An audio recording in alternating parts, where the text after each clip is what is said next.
Avant de commencer l'histoire, faites-nous savoir d'où vous regardez en laissant un commentaire ci-dessous. Si vous appréciez cette vidéo, n'oubliez pas de liker et de vous abonner. Passez une merveilleuse journée. Profitez de l'histoire. Michael Langston observait l'expression perplexe sur le moniteur de sécurité. Emily Harper, la femme de ménage qui travaillait dans son manoir depuis près d'1 an, se hâtait de sortir par l'arrière de la propriété. Ce n'était pas la première fois qu'il remarquait ce comportement secret. Elle prend encore quelque chose dans son sac, murmura-t-il pour lui-même.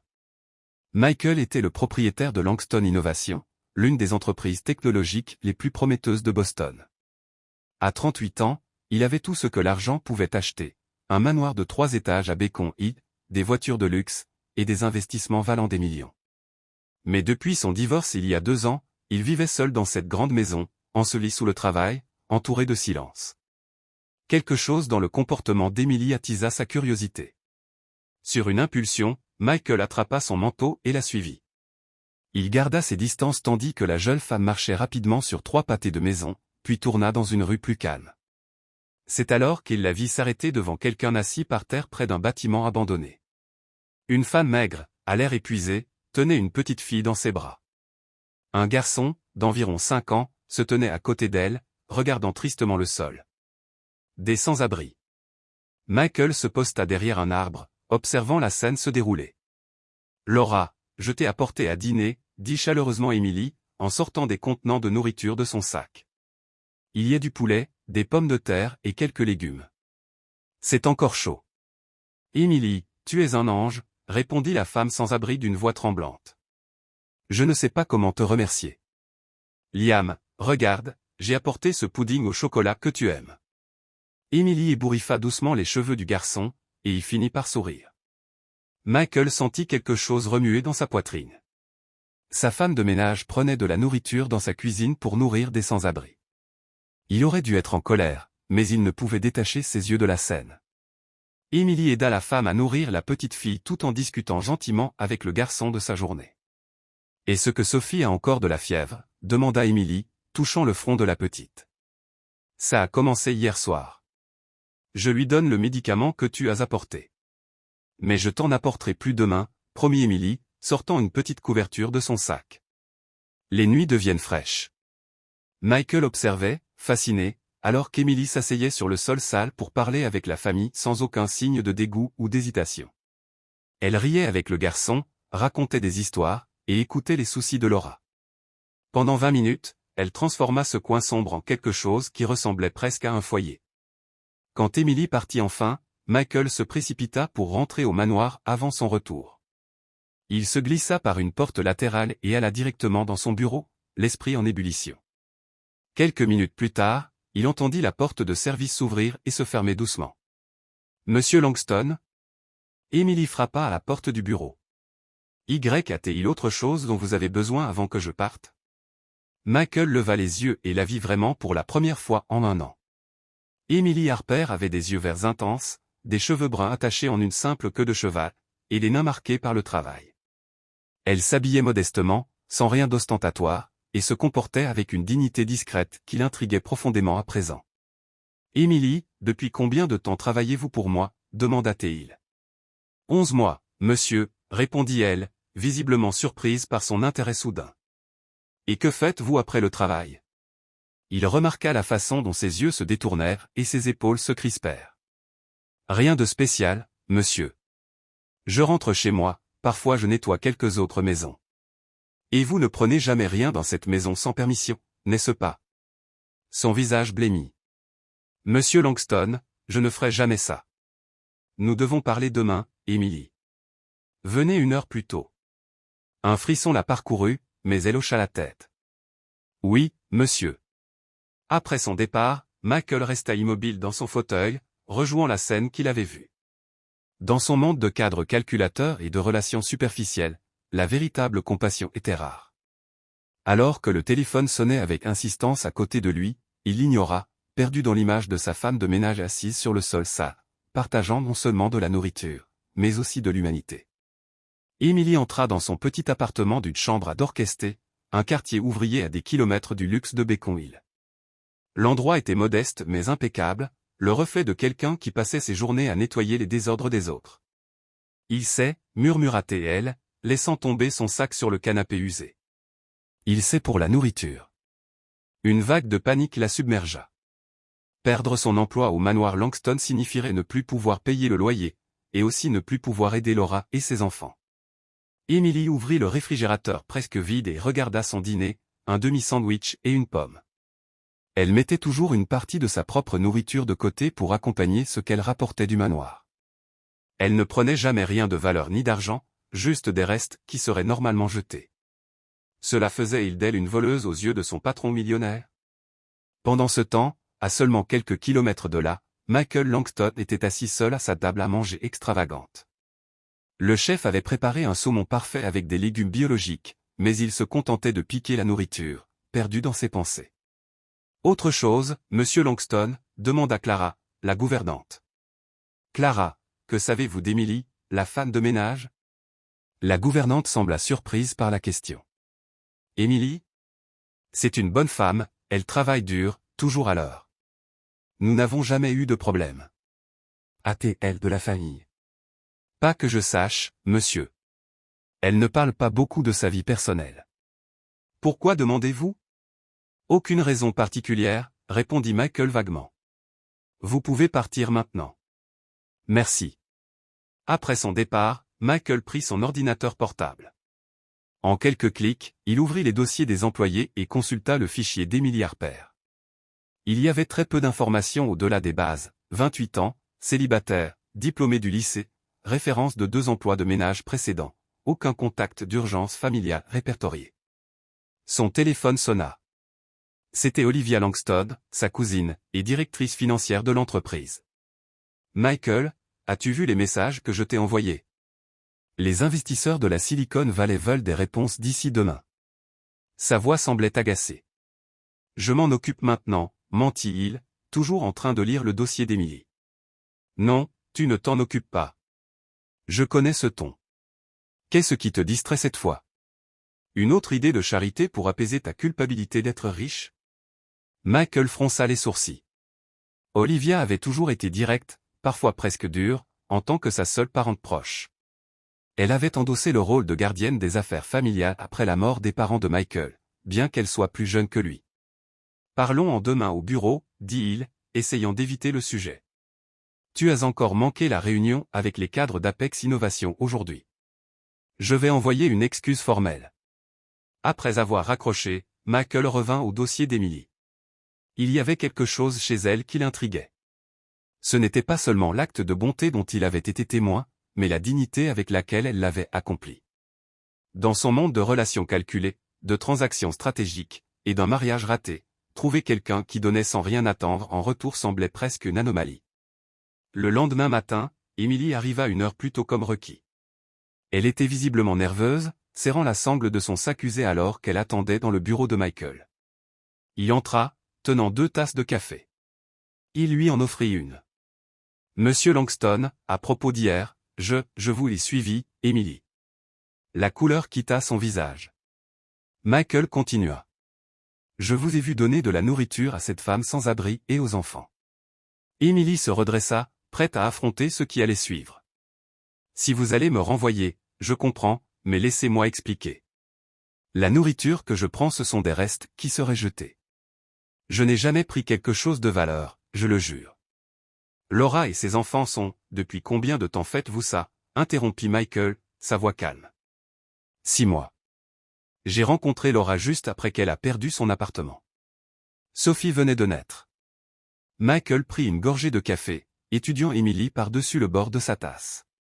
Vous partagez aussi votre propre dîner avec eux, n'est-ce pas? Les yeux d'Emily s'écarquillèrent.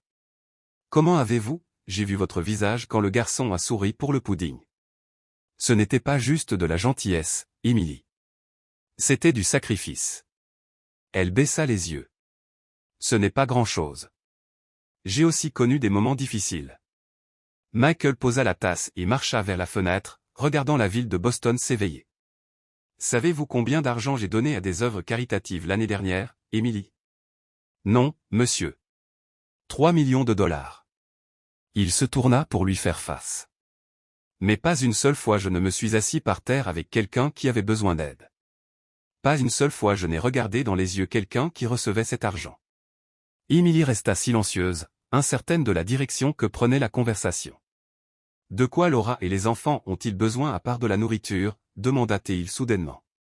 Un endroit où vivre, un travail pour Laura, une école pour Liam, des soins médicaux pour Sophie, elle a de l'asthme. Michael hocha lentement la tête, une idée se formant dans son esprit. Émilie, je ne vais pas vous renvoyer. En fait, je veux vous faire une offre. Une offre, répéta Émilie, incertaine. Michael lui fit signe de s'asseoir. Il y avait quelque chose de différent dans ses yeux, une sorte d'intensité qu'Émilie n'avait jamais vue auparavant. Je veux que vous continuiez à aider Laura et ses enfants, mais à plus grande échelle, expliqua-t-il, pas seulement avec des restes et des médicaments de base. Je ne comprends pas, je propose de financer un véritable projet social, un lieu où Laura et d'autres dans la même situation pourraient recevoir une aide réelle, et je veux que vous le dirigiez. Émilie le fixa, sans voix. Est-ce une plaisanterie? Je ne plaisante jamais avec l'argent, répondit-il sérieusement. Je vous demande d'arrêter d'être ma femme de ménage et de devenir la directrice d'un nouveau projet social financé par la Fondation Langston. Mais pourquoi? Et pourquoi moi? Je n'ai pas les qualifications pour quelque chose comme ça. Michael se pencha en avant, posant ses coudes sur ses genoux. Des qualifications. Vous avez soutenu une famille pendant 6 mois avec des restes de nourriture et votre propre ingéniosité. C'est plus de qualifications que la plupart des directeurs d'ONG que je connais. Émilie secoua la tête, n'en croyant pas ses oreilles. Monsieur Langston, ça n'a aucun sens. Vous connaissez à peine mon nom, et maintenant vous voulez me confier la direction d'un projet entier. Pourquoi? Qu'est-ce que vous y gagnez? La question resta en suspens dans l'air. Michael hésita, puis se leva et s'approcha d'un cadre photo retourné sur son bureau. Il le retourna, révélant une photo de lui avec un couple plus âgé. Mes parents, ils ont bâti Langston Innovation de toutes pièces. Quand ils sont décédés il y a 5 ans, ils m'ont laissé non seulement l'entreprise, mais aussi un héritage de responsabilité sociale que je n'ai jamais vraiment honoré. Il marqua une pause. Mon ex-femme disait que j'aidais les gens à distance pour ne pas avoir à m'impliquer émotionnellement. Émilie l'observa attentivement. Michael prit une profonde inspiration avant de continuer. Il y a 3 semaines, j'ai reçu un diagnostic. Tumeur au cerveau. Émilie laissa échapper un hoquet, mais Michael leva la main pour l'arrêter. Les médecins disent que j'ai entre 6 mois et 1 an, peut-être moins. Monsieur Langston, je suis tellement désolé. Je ne veux pas de votre sympathie, coupa-t-il fermement. Je veux votre aide. Vous voir hier, assise sur ce sol sale, en connexion réelle avec ces gens, m'a fait réaliser que j'ai passé toute ma vie à tenir le monde réel à distance. Il fit une pause. Avant de partir, je veux faire quelque chose qui compte vraiment. Émilie resta silencieuse, assimilant tout cela. Une question lui vint à l'esprit. Et si je dis non? Alors je trouverai quelqu'un d'autre, mais je doute de trouver quelqu'un avec votre instinct naturel pour cela. Émilie se leva et fit les 100 pas dans la pièce, essayant de mettre de l'ordre dans ses pensées. Finalement, elle se tourna vers Michael. En quoi consisterait exactement mon travail? D'abord, trouver un endroit adapté pour le centre communautaire, puis constituer une équipe, développer des programmes. Il agita légèrement la main. Vous comprenez mieux que moi les besoins réels de ces gens. Et Laura, nous commencerons par elle et les enfants. Un endroit où vivre, des soins médicaux pour la fille, une école pour le garçon. Émilie croisa les bras. Pourquoi ai-je l'impression qu'il y a plus que ce que vous me dites? Michael esquissa un léger sourire. Perspicace. Oui, il y a autre chose. Il retourna à son bureau et prit un dossier. Ma cousine Olivia est brillante en affaires, mais elle a une vision très traditionnelle de la charité. Elle croit aux dons ponctuels, pas aux changements structurels. Si elle découvre ce projet, elle fera tout pour l'arrêter. Donc, je serai votre rebelle secrète. Quelque chose comme ça. Officiellement, vous serez embauchée comme mon assistante personnelle. En réalité, vous aurez toute liberté pour développer le projet avec un accès direct à un compte spécifique. Émilie secoua la tête. C'est insensé. Je n'ai aucune expérience en gestion, encore moins pour un projet social à grande échelle. Vous avez quelque chose de plus important, une empathie sincère. Le reste peut s'apprendre. Il tendit la main. Alors, avons-nous un accord? Émilie regarda sa main tendue, sachant que sa réponse pourrait changer non seulement sa propre vie, mais aussi celle de Laura et de nombreuses autres personnes. À une condition, dit-elle enfin. Je dois rester fidèle à moi-même. Pas de faux semblants, pas de politique de bureau. Michael hocha la tête. C'est exactement pourquoi je vous ai choisi. Lorsqu'ils se serrèrent la main, aucun d'eux ne pouvait imaginer les tempêtes à venir, ni comment ce simple geste face au grêleur à venir de manière inimaginable. Tu as embauché ta femme de ménage comme assistante personnelle. Olivia Langston ne fit aucun effort pour cacher son choc. Élégamment vêtue d'un tailleur bleu marine, elle fixait son cousin de l'autre côté de la table de la salle de réunion. As-tu complètement perdu la tête, Michael? Emily a des qualités qui seront utiles pour certains projets que j'ai en tête, répondit-il calmement, triant des documents. Quelle qualité? Savoir quel produit nettoyant fonctionne le mieux sur le marbre. Olivia laissa échapper un rire sec. Quel est ton véritable intérêt pour cette femme? Michael leva les yeux des papiers. Tu présumes toujours le pire des gens, Olivia, et tu as toujours été bien trop naïve. Elle se pencha en avant. Est-ce à cause des nouvelles du médecin? Traverses-tu une sorte de crise de la quarantaine précoce? La mention du prétendu diagnostic fit hésiter Michael. Le mensonge sur la tumeur était sorti spontanément, une façon d'expliquer son intérêt soudain pour le projet social. Il ne s'attendait pas à ce que l'histoire parvienne si vite à Olivia. Ma santé n'est pas ouverte à la discussion, esquiva-t-il. Emily commencera aujourd'hui comme mon assistante, et c'est définitif. Olivia l'étudia un moment, puis sourit. Ce sourire calculé que Michael connaissait trop bien. Bien sûr, cousin. Ton entreprise, tes décisions. Elle se leva gracieusement. J'ai hâte de mieux connaître cette assistante très spéciale. De l'autre côté de la ville, Emily faisait face à son propre moment de vérité. Un emploi. Un vrai emploi. Laura tenait Sophie dans ses bras pendant que Liam jouait avec une vieille voiture jouée à quelques mètres dans le petit parc où elles avaient convenu de se rencontrer. Oui, avec un salaire stable et tout, confirma Emily. Et il y a plus. J'ai trouvé un appartement pour vous trois. Ce n'est pas possible. Les yeux de Laura se remplirent de larmes. Qui ferait quelque chose comme ça pour nous? Emily hésita. Michael lui avait demandé de garder son implication directe secrète, du moins pour l'instant. C'est un nouveau projet communautaire, dit-elle vaguement. Je participe à son développement. Du jour au lendemain, tu es devenue travailleuse sociale. Laura sembla suspicieuse. Emily, tu ne fais rien de dangereux, n'est-ce pas? Bien sûr que non. Emily s'assit à côté de son amie. C'était une opportunité inattendue mais légitime. Fais-moi confiance. Laura la regarda longuement. Liam te demande tous les jours. Quand est-ce que tante Emily revient? Tu es la seule personne en qui il a confiance à part moi depuis qu'on s'est retrouvés à la rue. Emily sentit sa poitrine se serrer. Vous ne serez plus à la rue. L'appartement est à Roxbury. Il est petit, mais propre et sûr. Il a 2 chambres, et il est proche d'une bonne école publique pour Liam. Et qu'est-ce que je dois faire en retour? Demanda Laura doucement. Participer au programme. Chercher un travail. Garder les enfants à l'école et les emmener à leurs rendez-vous médicaux. Emily prit la main de son amie. Donnez-vous une vraie chance. Cet après-midi-là, Emily arriva chez Langston Innovation vêtue de nouveaux vêtements, un pantalon simple et une chemise blanche. Elle se sentait déplacée parmi les cadres en costume coûteux et les femmes en talons hauts. La réceptionniste la détailla de haut en bas. Puis-je vous aider? Je suis Emily Harper. Monsieur Langston m'attend. La femme haussa un sourcil parfaitement dessiné. Oh, la nouvelle assistante personnelle. Il y avait quelque chose dans son ton qui fit rougir Emily. Avant qu'elle ne puisse répondre, une voix féminine polie retentit derrière elle. Vous devez être Emily. Je suis Olivia Langston. Emily se tourna pour voir une femme d'environ 35 ans, impeccablement vêtue, avec un sourire qui n'atteignait pas ses yeux. Enchanté de vous rencontrer, mademoiselle Langston. Mademoiselle Langston, corrigea-t-elle. Michael est en vidéoconférence.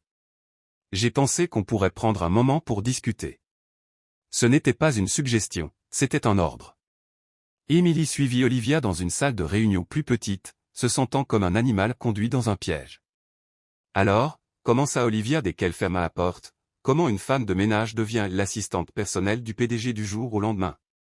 Ça a dû être un entretien très impressionnant. Émilie garda son calme.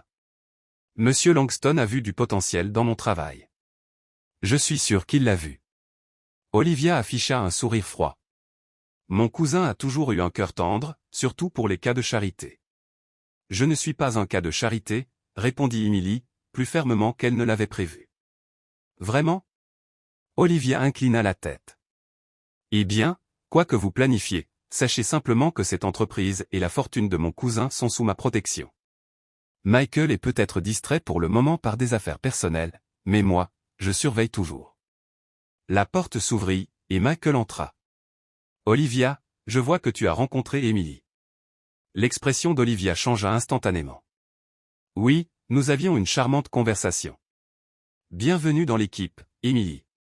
Une fois qu'elle fut partie, Michael ferma la porte. Est-elle toujours comme ça? Demanda Émilie. En fait, là, elle était polie, dit Michael avec un demi-sourire. Comment ça s'est passé avec Laura? Suspicion, comme prévu, mais elle a accepté l'aide. Michael hocha la tête, satisfait. Bien. Maintenant, à propos du centre communautaire, j'ai trouvé 3 propriétés que nous pourrions convertir. J'aimerais que vous les visitiez cette semaine. Monsieur Langston, Michael, s'il vous plaît. Si nous allons travailler ensemble sur ce projet, il faut laisser tomber les formalités. Michael se corrigea TL, trouvant étrange de prononcer son nom. Tout le monde ici semble penser que je suis votre, amante. Il termina sans hésiter. Laissez-les penser ça. Ce sera une bonne couverture pour le projet. Ça ne vous dérange pas? Devrait-ce? Émilie étudia l'homme devant elle. Elle n'avait jamais vu son patron sous cet angle, pas comme un millionnaire distant, mais comme un homme avec un but, et apparemment peu de temps pour le réaliser. J'ai une question, dit-elle finalement.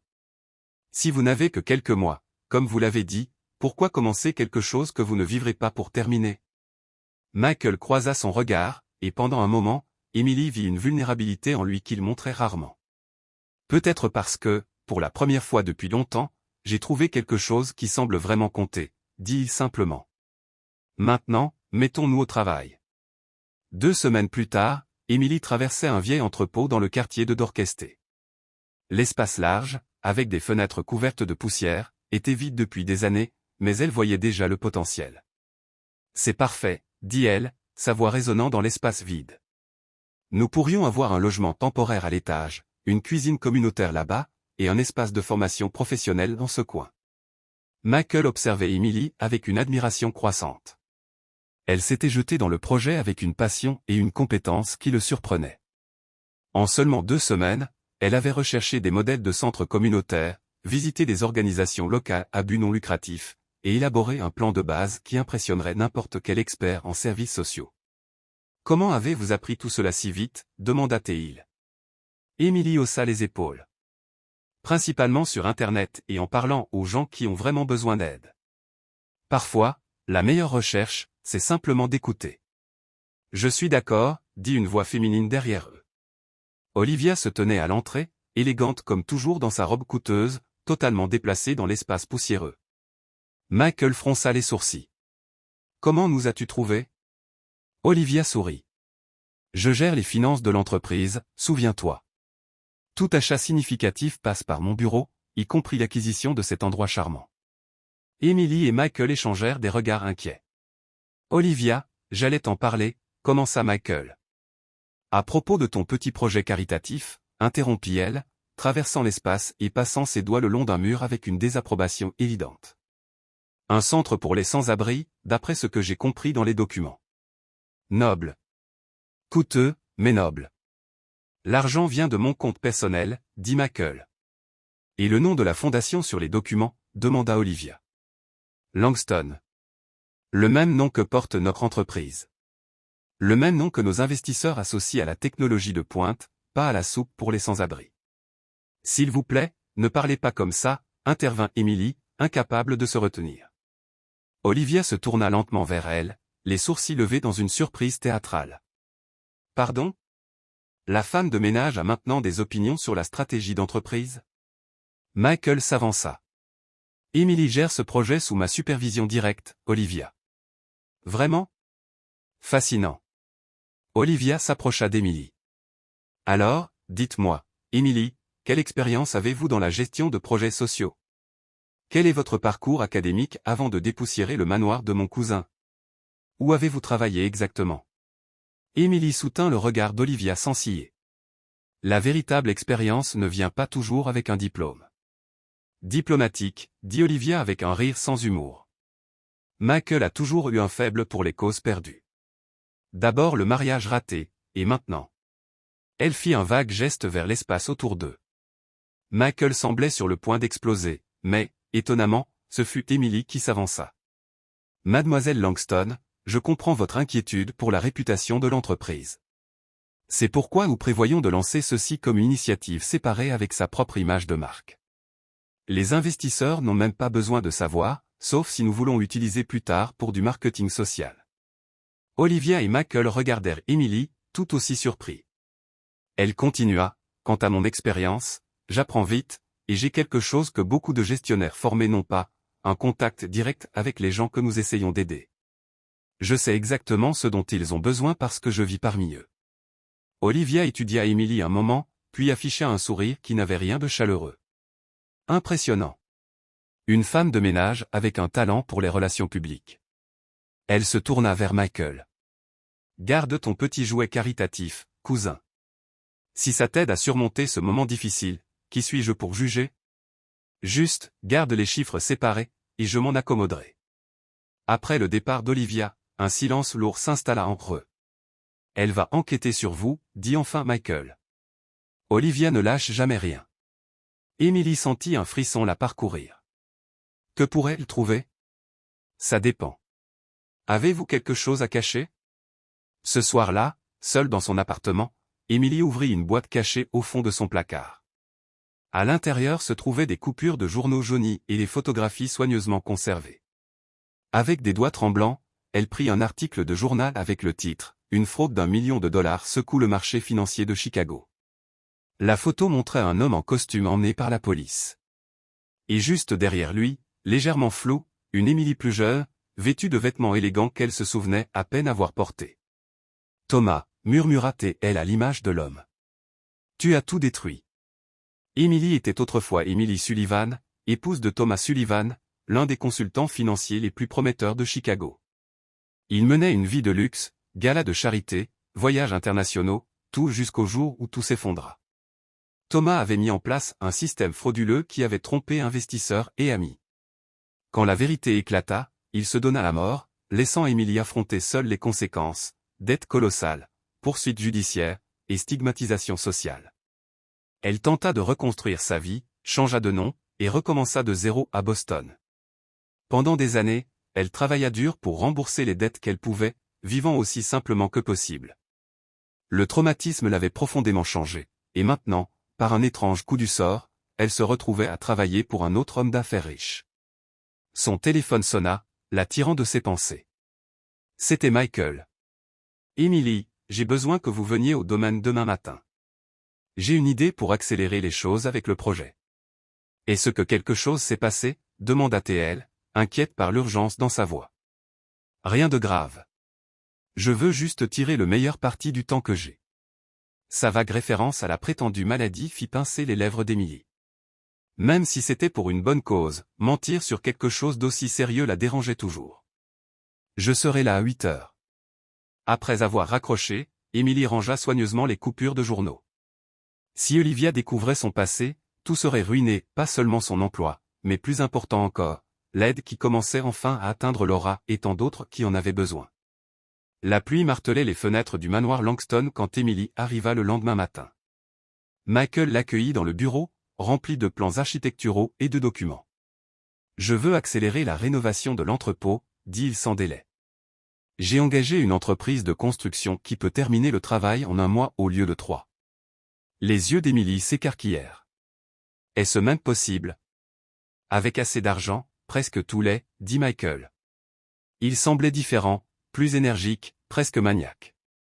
J'ai aussi approuvé l'achat du mobilier et de l'équipement que vous avez suggéré. Michael, nous n'avons pas à nous précipiter. Nous devrions prendre notre temps, planifier les programmes correctement. Il frappa la table de la main. Nous n'avons pas ce luxe. Puis, plus doucement, je n'ai pas ce luxe. Émilie ressentit à nouveau ce pincement de culpabilité. Le mensonge sur la tumeur pesait sur elle de plus en plus chaque jour. Désolé. Michael passa une main dans ses cheveux. Je suis sous pression. Olivia remet en question chaque dépense, et les actionnaires s'inquiètent de mon attention divisée. Peut-être devrions-nous dire la vérité à votre cousine sur le centre. Non. Sa réponse fut ferme. Olivia ne voit le succès qu'en termes financiers. Pour elle, aider les gens est juste un passe-temps coûteux, pas un besoin réel.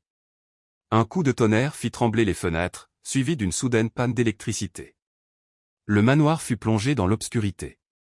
Génial, marmonna Michael. Le générateur devrait se mettre en marche d'une seconde à l'autre. Mais il ne le fit pas. Seuls les éclairs occasionnels illuminaient la pièce. On dirait que le système de secours a échoué, dit Michael, allumant la lampe torche de son téléphone. Je vais vérifier le panneau de contrôle au sous-sol. Vous devriez rester ici. Je viens avec vous, dit Émilie. Deux paires d'yeux valent mieux qu'une. Le sous-sol du manoir était étonnamment grand, un labyrinthe de couloirs, de pièces de stockage, et de vieilles machines. Utilisant leur téléphone pour s'éclairer, ils descendirent les escaliers de service. Je n'aurais jamais pensé voir le grand Michael Langston faire du travail manuel, commenta Émilie alors qu'il ouvrait un panneau électrique. J'ai grandi en aidant mon père à réparer des choses, répondit-il, la surprenant. Avant l'argent et la technologie, nous étions juste une famille de classe moyenne avec un garage plein de projets. Difficile à imaginer. C'est parce que vous ne connaissez que cette version de moi, l'exécutif distant qui remarquait à peine la femme de ménage.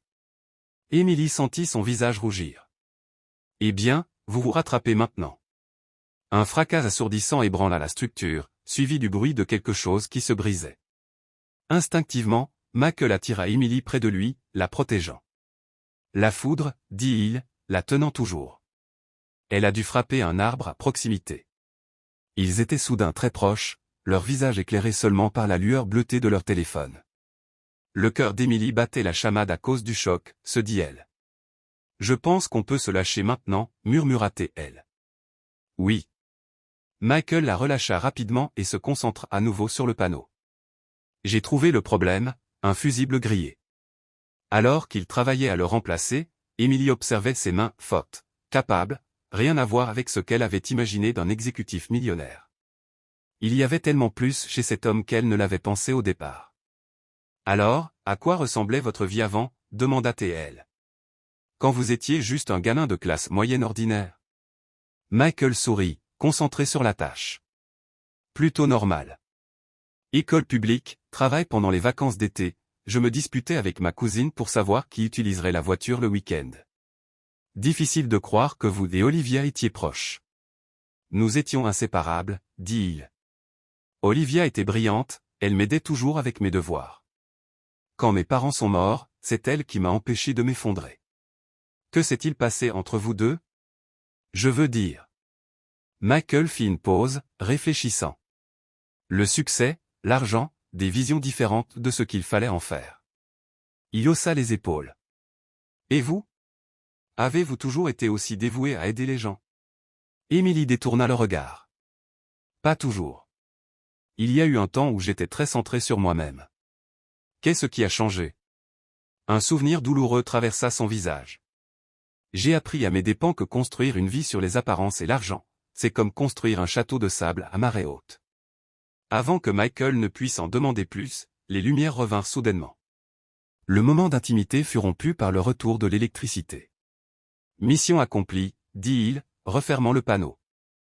Alors qu'il remontait les escaliers, un silence lourd les suivit, celui qui vient quand deux personnes commencent à voir au-delà des premières impressions.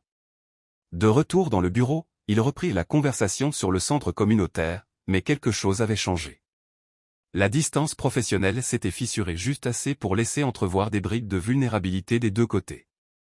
Je pense que nous devrions rendre visite à Laura et aux enfants, dit Michael alors qu'ils examinaient la liste des équipements de cuisine. Je veux voir comment il s'installe dans l'appartement. Émilie leva les yeux, surprise. Vous voulez y aller en personne? Pourquoi la surprise? C'est aussi mon projet.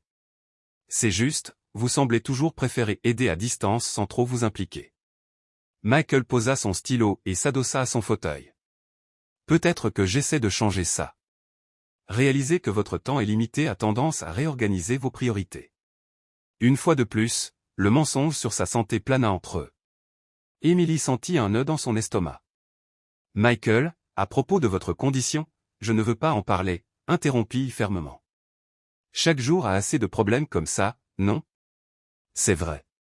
Aujourd'hui, nous planifions quelque chose qui aidera des centaines de personnes.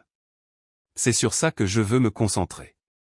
Émilie hocha la tête, ravalant les mots qui voulaient sortir. Comment pouvait-elle lui dire qu'elle savait exactement ce que c'était de tout perdre? Qu'elle comprenait, peut-être mieux qu'il ne le réalisait, le profond désir de laisser quelque chose de bon derrière avant qu'il ne soit trop tard. Le lendemain, ils rendirent visite à Laura dans le petit appartement à Roxbury. Liam courut vers Émilie dès qu'ils entrèrent, enroulant ses bras autour de ses jambes. Tante Émilie, j'ai une vraie chambre maintenant avec un lit rien que pour moi. C'est merveilleux, n'est-ce pas? Émilie sourit, ébouriffant les cheveux du garçon. Liam, voici Monsieur Langston. Il aide avec le projet.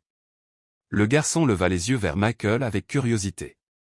Vous êtes riche, Monsieur Langston? Laura, embarrassée, intervint. Je suis désolé, Monsieur Langston. Les enfants n'ont pas de filtre. Michael rit, un son sincère qu'Émilie entendait rarement. Ce n'est pas grave. Oui, Liam, j'ai un peu d'argent, mais tu sais ce que j'ai appris. L'argent n'est pas très amusant à moins d'en faire quelque chose de bien. Alors que Laura leur faisait visiter l'appartement, Émilie observa Michael interagir avec Sophie, qui s'était remise de sa fièvre. À sa surprise, il semblait totalement à l'aise avec la fillette de 2 ans, la laissant jouer avec sa cravate coûteuse et répondant patiemment à ses innombrables questions de tout petit. Vous êtes doué avec les enfants, dit Émilie alors qu'il retournait à la voiture. J'avais une petite sœur, répondit-il, une ombre passant sur son visage. Elle est morte quand nous étions adolescents. Leucémie. Je suis tellement désolé. Je ne savais pas, vous ne le trouverez pas dans les magazines d'affaires, dit-il avec un sourire triste. Ça ne carre pas avec l'image du PDG impitoyable de Langston Innovation. Dans la voiture, Michael devint silencieux. Laura est intelligente. Avec la bonne formation, elle pourrait travailler dans l'administration ou le soutien. Elle était assistante juridique avant que tout s'effondre, dit Émilie. Un divorce difficile, des problèmes médicaux sans assurance, et soudainement elle s'est retrouvée à la rue. Comment l'avez-vous rencontrée? Émilie hésita. Par hasard. J'ai reconnu ce regard, le regard que les gens ont quand ils ont tout perdu et qu'ils n'arrivent toujours pas à croire que c'est arrivé. Michael l'étudia longuement, comme s'il essayait de résoudre une énigme. Parfois, j'ai l'impression que vous comprenez bien plus que vous ne le laissez paraître, Émilie. Elle se tourna vers la fenêtre, regardant les rues défiler. Nous avons tous nos secrets. La salle de réception de l'hôtel Renaissance scintillait de lumière dorée et d'arrangements floraux élégants. L'élite de Boston se mêlait avec des flûtes de champagne, des robes de soirée, et des conversations polies. C'était le dîner de collecte de fonds pour le nouveau centre communautaire Horizon, un nom soigneusement choisi pour omettre le nom Langston, comme Michael l'avait promis à Olivia. Émilie observait la scène avec un mélange de fascination et d'inconfort. Portant une simple robe noire empruntée à Clara, la gouvernante, elle se sentait étrangère parmi tant de gens riches et influents. « Détendez-vous » dit Michael en s'approchant et en lui tendant un verre d'eau. « Vous vous en sortez merveilleusement.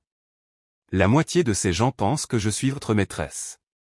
L'autre moitié pense que je suis une sorte de projet caritatif personnel, marmonnatait-elle. Et qu'est-ce que ça peut faire ce qu'ils pensent? Nous sommes ici pour obtenir des dons, pas pour gagner un concours de popularité. » Michael était particulièrement élégant ce soir-là dans son smoking parfaitement taillé. Personne n'aurait jamais deviné qu'il portait le poids d'un diagnostic terminal, parce que ce n'était pas vrai, se rappela Émilie avec un pincement de culpabilité. Les semaines passées avaient été intenses. Le centre communautaire prenait forme rapidement. Laura travaillait déjà à temps partiel à l'accueil, Liam était inscrit à l'école locale, et Sophie fréquentait une garderie subventionnée. 5 autres familles avaient rejoint le programme pilote. Les premiers résultats étaient suffisamment prometteurs pour justifier le gala de ce soir. Michael, quelle charmante surprise. Une femme sophistiquée s'approcha, embrassant l'air près de sa joue. Je ne t'ai pas vu à un événement social depuis des mois. Caroline, voici Emily Harper, directrice exécutive du Centre Horizon. La femme détailla Emily de haut en bas. Fascinant. J'ai toujours admiré ton talent pour découvrir des perles rares, Michael. Alors que Caroline s'éloignait, Emily soupira. Ça va être une longue soirée. Restez concentrés, dit Michael, touchant doucement son coude. Tout cela vise à s'assurer que le centre continue quand je ne serai plus là. Le souvenir du mensonge pesa à nouveau sur elle. Emily était sur le point de dire quelque chose quand Olivia apparut, éblouissante dans une robe rouge. Cousin, dit Olivia avec un sourire. Je dois admettre, je suis impressionné. Cet événement est bien plus élégant que je ne m'y attendais. Emily a tout planifié, répondit Michael. Olivia se tourna vers Emily avec un sourire acéré. Des talents cachés partout, on dirait. D'abord femme de ménage, puis assistante personnelle, maintenant organisatrice d'événements. J'ai juste fait mon travail, répondit Emily poliment. Bien sûr. Olivia prit une gorgée de son champagne. Michael, les Anderson veulent discuter de cet investissement. Ça ne t'ennuie pas? Alors que Michael s'éloignait avec Olivia, Emily saisit l'occasion pour regarder autour de la salle. Banquiers, hommes d'affaires, politiciens locaux, tout cela pour associer leur nom à une noble cause sans nécessairement comprendre la réalité des gens qu'ils prétendaient aider. Mademoiselle Harper, un serveur s'approcha. Il y a un appel pour vous. Ils disent que c'est urgent. Dans le hall de l'hôtel, Emily répondit au téléphone, inquiète. C'était Laura, paniquée. Emily, quelqu'un est ici pour poser des questions sur toi. Une femme très bien habillée. Elle dit qu'elle travaille pour une agence de vérification des antécédents. Emily sentit son sang se glacer. Qu'a-t-elle demandé exactement? Comment nous nous sommes rencontrés? Depuis combien de temps je te connais? Et ensuite elle a commencé à montrer des photos, des vieilles photos de toi, Emily, de Chicago. Laura, ne parle à personne d'autre. J'arrive tout de suite. En raccrochant et en se retournant, elle trouva Olivia derrière elle, un sourire triomphant sur le visage. Des problèmes au paradis, Emily? Ou devrais-je dire Emily Sullivan? Le monde sembla s'arrêter. Vous avez envoyé quelqu'un à Laura. Une simple vérification, dit Olivia avec un haussement d'épaule. Pensiez-vous vraiment que je laisserais une parfaite étrangère manipuler mon cousin et menacer notre entreprise sans découvrir qui elle est? Surtout quelqu'un avec un passé aussi intéressant. Ce n'est pas ce que vous pensez. Non? Olivia haussa un sourcil parfaitement dessiné. Épouse de l'un des plus grands criminels financiers de Chicago, vivant sous un faux nom, infiltrée dans la maison de l'un des hommes les plus riches de Boston. Ça ressemble exactement à ce que je pense. Je n'avais rien à voir avec les crimes de Thomas. Facile à dire maintenant. Olivia jeta un coup d'œil à sa montre en diamant. Dans exactement 10 minutes, je serai sur cette scène, remerciant tout le monde d'être venu. Ensuite, je ferai une annonce importante concernant certaines irrégularités découvertes dans le projet. La panique envahit la poitrine d'Emily. Olivia, s'il vous plaît. Ce projet aide de vraies personnes. Ne le détruisez pas par vengeance. Vengeance? Olivia éclata de rire. C'est du business, ma chère. Je protège les intérêts de la famille Langston, comme je l'ai toujours fait. Elle s'approcha et murmura, Michael est émotionnellement vulnérable depuis le diagnostic. Vous avez vu une ouverture et vous l'avez saisie. Un coup classique. Il n'y a pas de diagnostic, dit Emily doucement. Michael a inventé la tumeur. Olivia cligna des yeux, momentanément déstabilisée. Quoi? Il a menti sur sa maladie pour justifier le projet. Il ne va pas mourir. Pendant un instant, Olivia sembla véritablement choquée. Puis son visage se durcit. Encore pire, vous avez tous les deux menti pour manipuler tout le monde. Elle ajusta son sac de soirée. 10 minutes, Emily. Je vous suggère d'utiliser ce temps pour dire au revoir à votre petit projet. Alors qu'Olivia s'éloignait, Emily se précipita dans la salle de bal, scrutant désespérément la pièce à la recherche de Michael. Elle le trouva en train de parler avec un groupe de donateurs potentiels. Michael, nous devons parler maintenant. Il perçut immédiatement son urgence. S'excusant auprès du groupe, il suivit Emily dans un coin tranquille. Olivia sait tout, dit Emily rapidement. À propos de mon passé à Chicago, à propos de votre faux diagnostic, tout. Elle va tout révéler dans 10 minutes. Michael pâlit. Comment? Elle a enquêté sur mon passé, envoyé quelqu'un parler à Laura. Michael, elle va tout détruire. Pendant un moment, il sembla abasourdi. Puis, étonnamment, un calme froid s'installa sur son visage. Pourquoi ne m'as-tu jamais parlé de Chicago? De Thomas. Emily ne s'attendait pas à cela. Quoi? Est-ce vraiment important maintenant? Oui, ça l'est. Tu étais marié à Thomas Sullivan, l'homme qui a orchestré une escroquerie de plusieurs millions de dollars. Je ne savais pas ce qu'il faisait. Vraiment? Michael recula. Tu vivais avec lui, Emily. Tu profitais de l'argent, des fêtes, des voyages. Est-il vraiment possible que tu n'aies jamais rien suspecté? Ces mots la frappèrent comme des gifles. Tu as croire après tout ce que nous avons construit ensemble.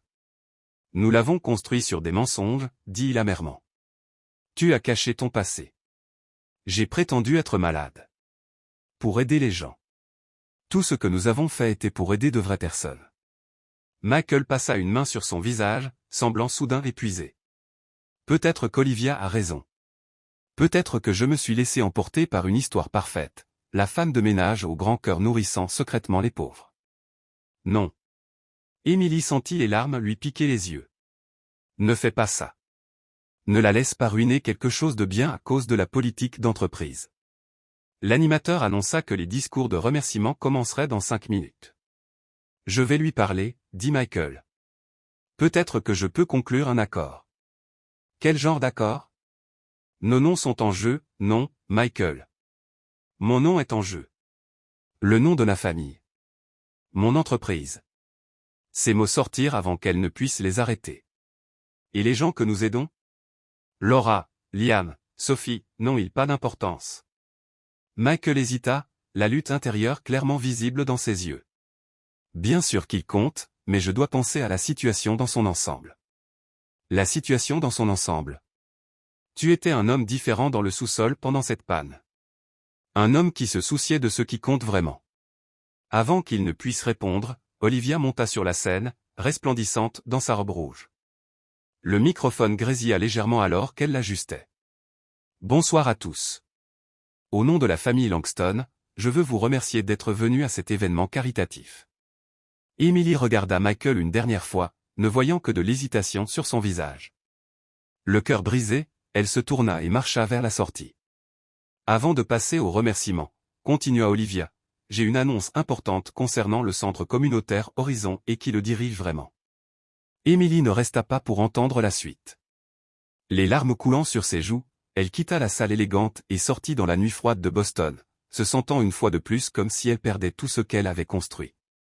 3 jours s'étaient écoulés depuis le désastre de la collecte de fonds. Emily n'osait même pas allumer la télévision, de peur de voir son visage aux informations locales, son passé exposé à tous. Son téléphone était rempli d'appels manqués, Laura, Clara la gouvernante, même quelques numéros inconnus, mais toujours rien de Michael. Son petit appartement n'avait jamais semblé aussi étouffant. Elle emballait lentement ses quelques affaires, se préparant pour une nouvelle fuite, un nouveau départ. Chicago, maintenant Boston. Quelle ville serait la prochaine? Un coup ferme à la porte la fit sursauter. Emily se figea, le cœur battant. Était-ce la police? Des journalistes? D'anciens créanciers qui la rattrapaient enfin? Emily, c'est moi, Laura. Ouvre, s'il te plaît. Avec un soupir de soulagement, Emily déverrouilla la porte. Laura entra rapidement, tenant Sophie dans ses bras. Liam s'accrochait fermement à sa main. Dieu merci, tu vas bien, dit Laura, l'enlaçant d'un bras. J'ai essayé d'appeler 1000 fois. Je suis désolé. Je n'étais juste pas prête à parler à qui que ce soit. Nous devons parler, dit Laura avec urgence. C'est à propos de cette femme, Olivia. Emily sentit son estomac se nouer. Elle est encore venue te voir. Pas exactement. Laura posa Sophie et sortit une enveloppe froissée de son sac. Elle a envoyé un détective privé qui m'a montré ça. Ce sont des coupures de journaux sur toi et ton ex-mari. Émilie prit l'enveloppe avec des doigts tremblants. Et qu'as-tu dit à cet homme? La vérité. Laura s'assit sur le canapé usé, attirant Liam près d'elle. Que j'étais assistante juridique au cabinet qui a enquêté sur l'affaire de Thomas Sullivan. Que je t'ai vu fournir des preuves contre lui des mois avant que le scandale n'éclate. Émilie fixa son amie, abasourdie. Tu as travaillé sur l'affaire? Laura hocha la tête. Quand tu m'as trouvé dans cette rue il y a 6 mois, je t'ai reconnu tout de suite. Émilie Sullivan, l'épouse qui a dénoncé son propre mari et qui a quand même été traitée comme si elle était coupable. Pourquoi n'as-tu rien dit? Tu recommençais clairement de zéro, utilisant un nom différent. Ce n'était pas à moi de remuer un passé douloureux. Laura esquissa un sourire triste. De plus, j'étais moi-même dans une situation humiliante, une ancienne assistante juridique vivant dans la rue. Émilie s'effondra dans la chaise la plus proche. Tout ce temps, tu savais, et j'étais encore plus reconnaissante pour ton aide, sachant que tu avais tout perdu toi aussi. Laura serra la main de Liam. Mais ce n'est pas ce qui compte maintenant. Tu dois savoir ce qui s'est passé après que tu as quitté l'événement. Le cœur d'Émilie s'emballa. Olivia m'a exposé, n'est-ce pas? Elle a ruiné le projet. Elle a essayé, dit Laura avec un sourire mystérieux. Elle a commencé à parler de fraude et d'imposteur, mais avant qu'elle ne puisse prononcer ton nom, Monsieur Langston a pris le micro. Michael? Il a publiquement admis avoir menti sur la tumeur au cerveau, prenant l'entière responsabilité, disant qu'il avait inventé la maladie pour expliquer son intérêt soudain pour la charité parce qu'il ne voulait pas paraître faible aux yeux des actionnaires. Émilie porta la main à sa bouche. Il a tout confessé et ensuite, à la stupéfaction de tous, surtout de sa cousine, il a annoncé qu'il donnait 30 millions de dollars de sa fortune personnelle pour financer le Centre Horizon de manière permanente. Laura secoua la tête, encore émerveillée. La salle a explosé en applaudissements. Olivia semblait sur le point de s'évanouir. Et moi? Il a dit que la directrice du projet devait s'absenter pour des raisons personnelles, mais que ton travail avait été essentiel. Il n'a rien mentionné de ton passé. Émilie pouvait à peine y croire. Michael l'avait protégé.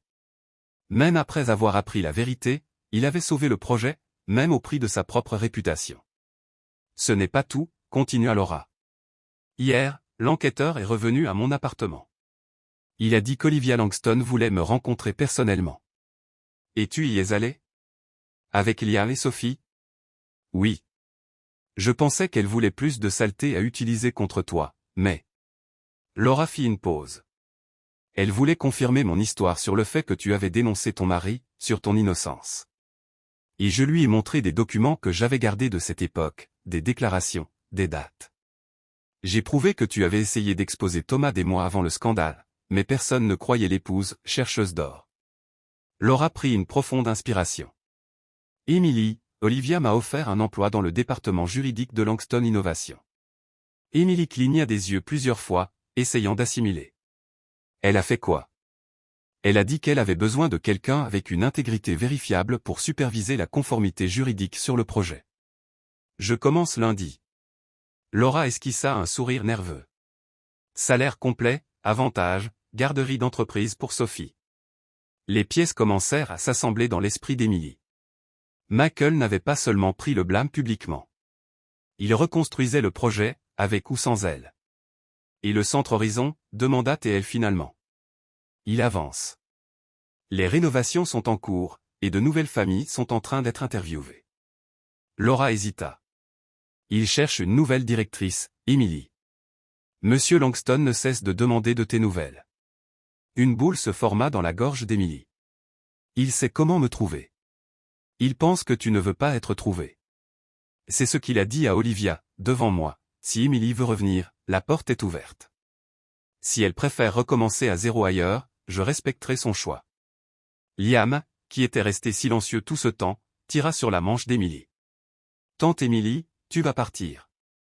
S'il te plaît, ne pars pas. En regardant le visage inquiet du garçon, Émilie sentit ses défenses s'effondrer. Pendant des années, elle avait fui son passé, se cachant derrière un nouveau nom, une nouvelle ville, une vie anonyme. Elle avait aidé Laura et les enfants discrètement, gardant toujours ses distances. Mais maintenant, pour la première fois, elle avait une chance d'affronter la vérité et peut-être d'être encore acceptée. Que penses-tu que je devrais faire, Laura? Son ami sourit. Je pense que tu connais déjà la réponse. Le lendemain matin, Emily prit une profonde inspiration avant d'entrer dans le bâtiment de Langston Innovation. Le gardien de sécurité à l'accueil, qui l'ignorait lorsqu'elle n'était qu'une femme de ménage, la regardait maintenant avec curiosité. « J'ai un rendez-vous avec Monsieur Langston, » dit-elle, surprise par la fermeté de sa propre voix. Dans l'ascenseur, elle ajusta nerveusement le seul blazer qu'elle possédait, acheté dans une boutique d'occasion pour son entretien d'embauche comme femme de ménage plus d'1 an auparavant. Le bureau exécutif était calme lorsqu'elle arriva. La secrétaire leva les yeux, surprise. « Mademoiselle Harper, nous ne nous attendions pas à vous revoir. Monsieur Langston est-il là? Il est allé vérifier la construction du centre communautaire. Il devrait être de retour dans 1 heure. » La secrétaire hésita.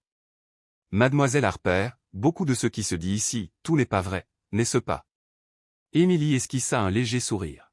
« C'est rarement le cas. » Au lieu d'attendre au bureau, Emily décida de suivre son instinct.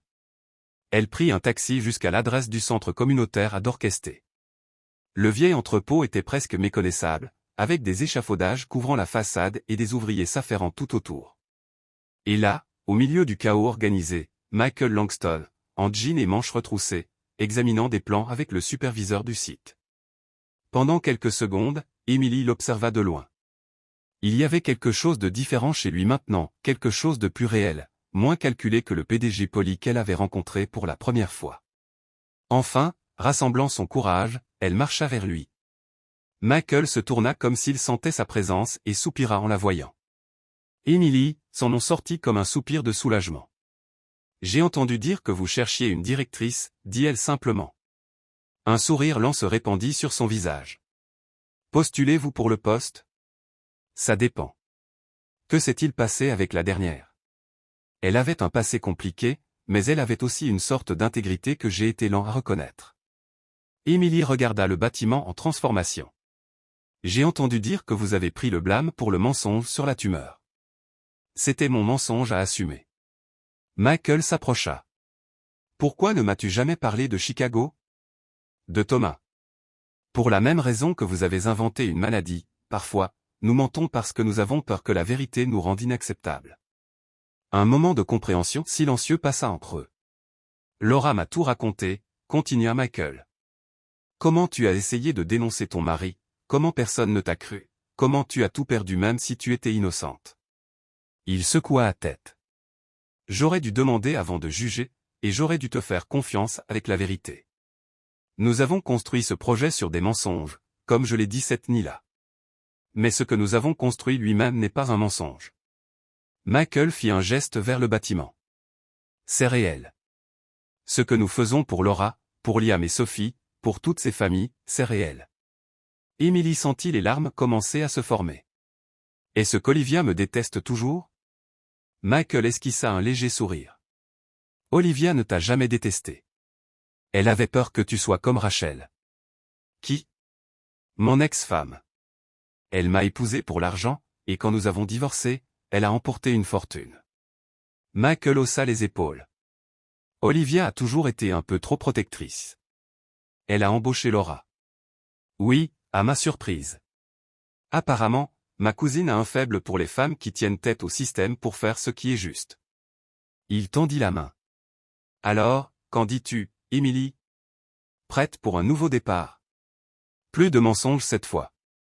Emily regarda sa main tendue, ressentant le poids des dernières années, la chute, le combat, la reconstruction solitaire.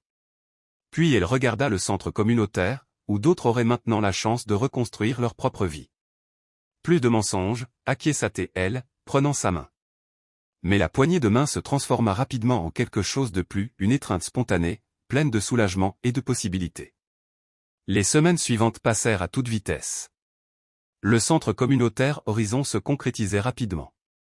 Emily se lança dans le travail avec une énergie renouvelée, cette fois sans le fardeau de son secret.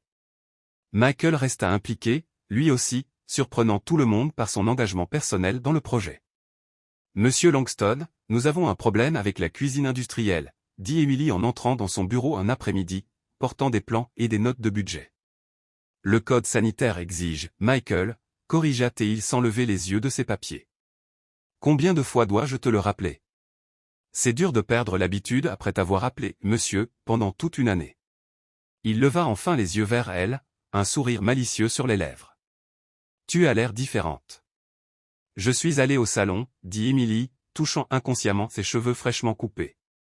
Pour la première fois depuis des années, elle s'était permis un petit luxe.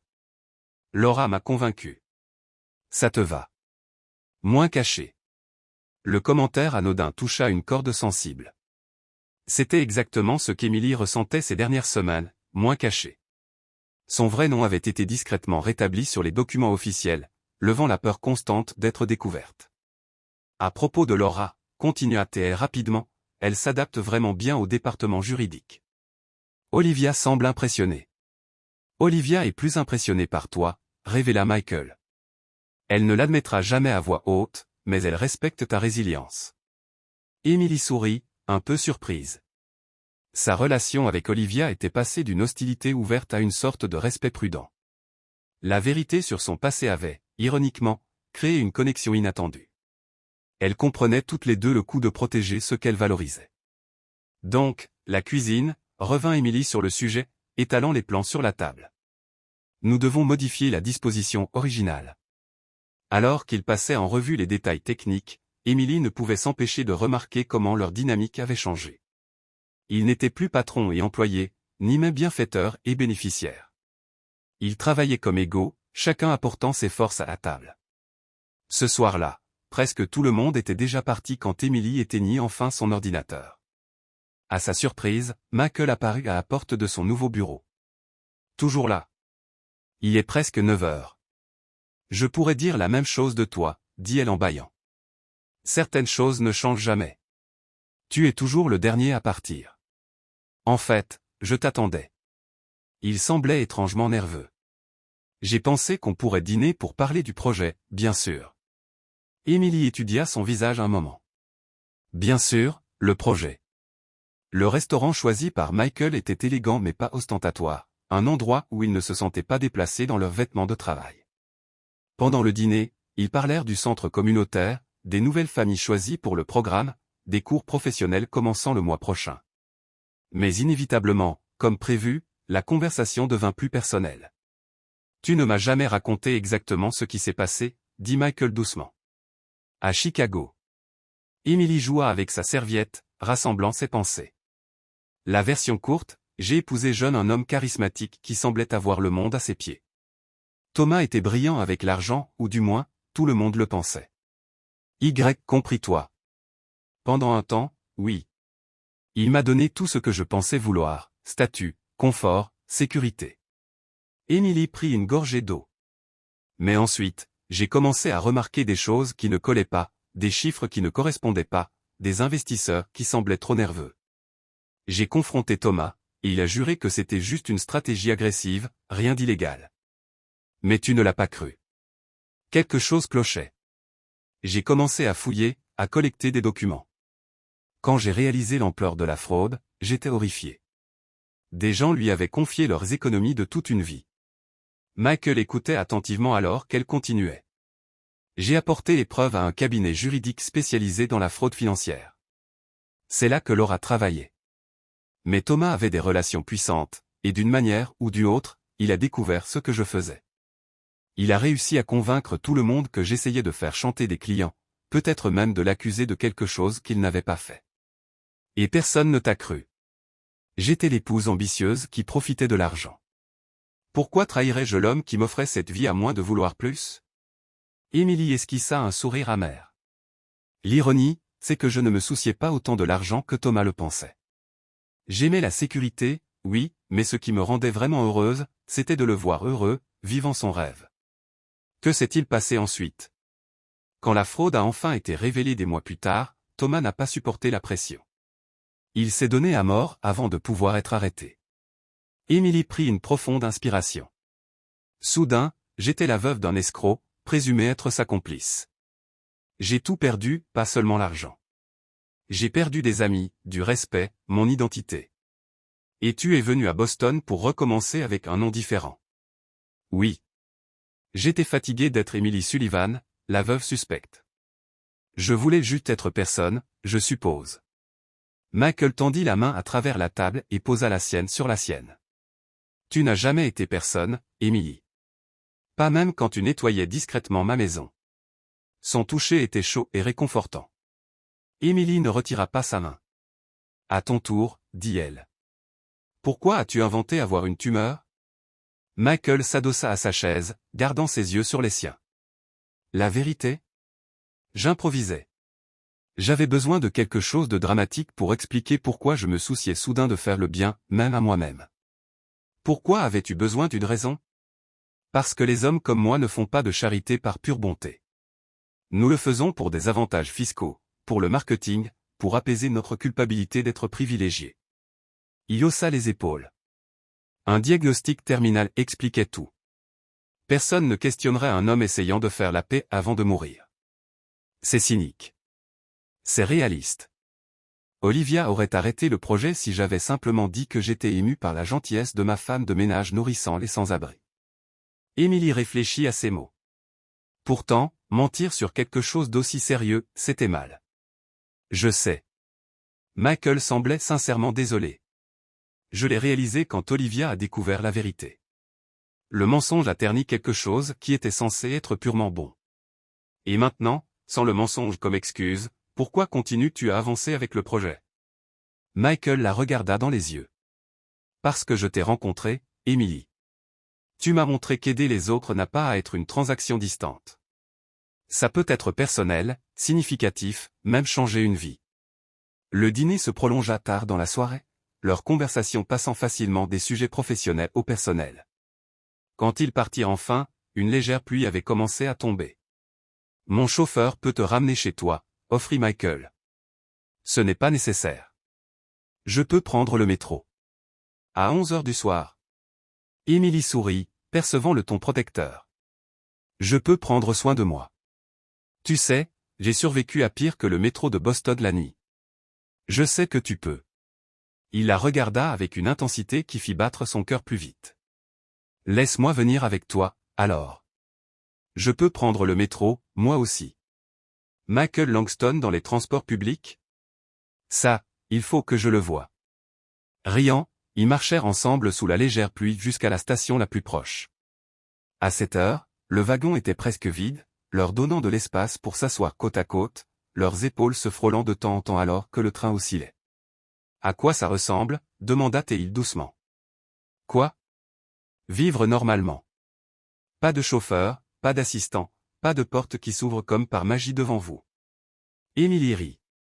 C'est ce que tu penses que c'est, normal.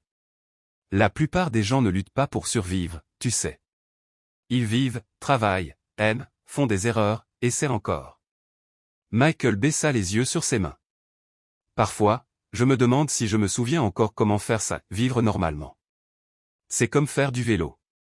On n'oublie jamais vraiment. Lorsqu'ils atteignirent la station près de l'appartement d'Emily, Michael insista pour l'accompagner jusqu'à sa porte.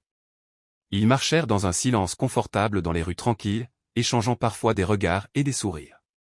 Eh bien, c'est ici, dit-elle, s'arrêtant devant l'immeuble modeste. Emily, commença Michael, plus hésitant qu'elle ne l'avait jamais vu.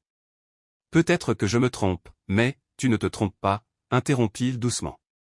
Pendant un moment, ils restèrent là, la légère pluie tombant sur eux, le temps suspendu entre ce qu'ils avaient été et ce qu'ils pourraient devenir.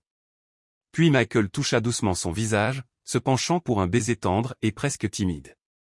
Emily ferma les yeux, se laissant pleinement ressentir ce moment, le premier depuis longtemps où elle ne fuyait pas, ne se cachait pas, ne se protégeait pas. Quand ils se séparèrent, tous deux sourirent, un peu surpris, un peu nerveux, complètement sincères. Ça complique les choses, murmura Emily. Ou peut-être que ça simplifie les choses, répondit-il, écartant une mèche de cheveux humides de son visage. Bonne nuit, Emily. Bonne nuit, Michael.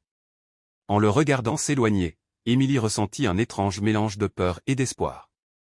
Elle avait appris à ses dépens que faire confiance aux gens puissants était risqué. Mais Michael n'était pas Thomas, et elle n'était plus la jeune femme naïve qu'elle était autrefois. Pour la première fois depuis des années, Emily se permit d'imaginer un avenir qui n'était pas seulement façonné par son passé, mais par les possibilités du présent. Le centre communautaire Horizon était presque prêt pour son ouverture officielle. Les murs fraîchement peints, le nouveau mobilier, l'équipement moderne, tout se mettait en place jour après jour. Au cours des 3 mois depuis l'événement caritatif, le projet avait dépassé leur attente initiale. 8 familles vivaient déjà dans des appartements subventionnés, 15 personnes avaient trouvé des emplois stables, et il y avait une liste d'attente pour les cours de formation professionnelle commençant la semaine prochaine. La garderie est parfaite, dit Émilie, traversant l'espace coloré rempli de jouets éducatifs soigneusement disposés. Sophie va l'adorer. À côté d'elle, Michael sourit. Ces dernières semaines, ils avaient trouvé un rythme confortable, travailler ensemble la journée, dîner certains soirs, apprendre à se connaître, un rythme plus lent et plus réfléchi que ce qu'ils avaient tous deux connu auparavant. À propos d'enfants, j'ai reçu un appel intéressant aujourd'hui, mentionna Michael alors qu'il quittait la garderie. Une chaîne de télévision locale veut faire un reportage sur le centre. Apparemment, le parcours de Laura, de sans-abri à employée chez Langston Innovation, a attiré leur attention. Émilie s'arrêta brusquement. Un reportage? Avec des caméras et tout? Oui. Pourquoi? Ce serait une excellente publicité pour le centre. La panique était claire dans les yeux d'Émilie. Michael, si mon visage apparaît à la télévision, mon passé à Chicago. Michael toucha doucement son épaule. Ton nom a été légalement rétabli, souviens-toi. Il n'y a plus rien à cacher. De plus, tu as été blanchi de toute implication dans la fraude de Thomas. Légalement, oui. Mais l'opinion publique ne m'a jamais innocenté. Émilie secoua la tête. Il y a des gens à Chicago qui ont tout perdu à cause de Thomas. S'ils me reconnaissent. Je comprends. Michael hocha la tête. Je parlerai à la chaîne. Nous pouvons centrer le reportage sur Laura et les autres familles. Tu n'as pas besoin d'apparaître. Le soulagement sur le visage d'Émilie était évident, mais il laissa rapidement place à une expression plus déterminée. Non, j'en ai assez de me cacher. Elle prit une profonde inspiration. Si nous faisons cela, je veux le faire correctement. Raconter mon histoire aussi. La vraie histoire. Michael la regarda avec un mélange de surprise et d'admiration. Tu es sûr? Il est temps d'arrêter de fuir. Émilie esquissa un sourire nerveux. J'espère juste qu'Olivia ne verra pas d'inconvénient à ce que le nom Langston soit lié à une ancienne fraudeuse repentie. À propos de ma cousine, le ton de Michael changea légèrement, elle agit bizarrement ces derniers temps. Elle a annulé 2 réunions du conseil d'administration et évite toute discussion sur les finances de l'entreprise. Ce n'est pas son genre. Pas du tout. Olivia vit pour les tableurs et les rapports financiers. Michael fronça les sourcils. Je vérifierai plus tard. Pour l'instant, terminons la visite. La cuisine industrielle est presque prête. Le lendemain matin, Émilie fut réveillée par la sonnette qui retentissait sans arrêt. Encore ensommeillée, elle ouvrit la porte et trouva Michael debout, le visage tendu, tenant le journal du matin. Que se passe-t-il? Olivia, dit-il en entrant et en lui tendant le journal. Elle a des ennuis. Le titre était sans équivoque, une carte de Langston Innovation sous enquête pour inconduite financière. L'article détaillait comment Olivia Langston était accusée d'avoir détourné des fonds de l'entreprise vers des comptes offshore personnels et d'avoir manipulé des rapports financiers pour gonfler la valeur des actions de la société.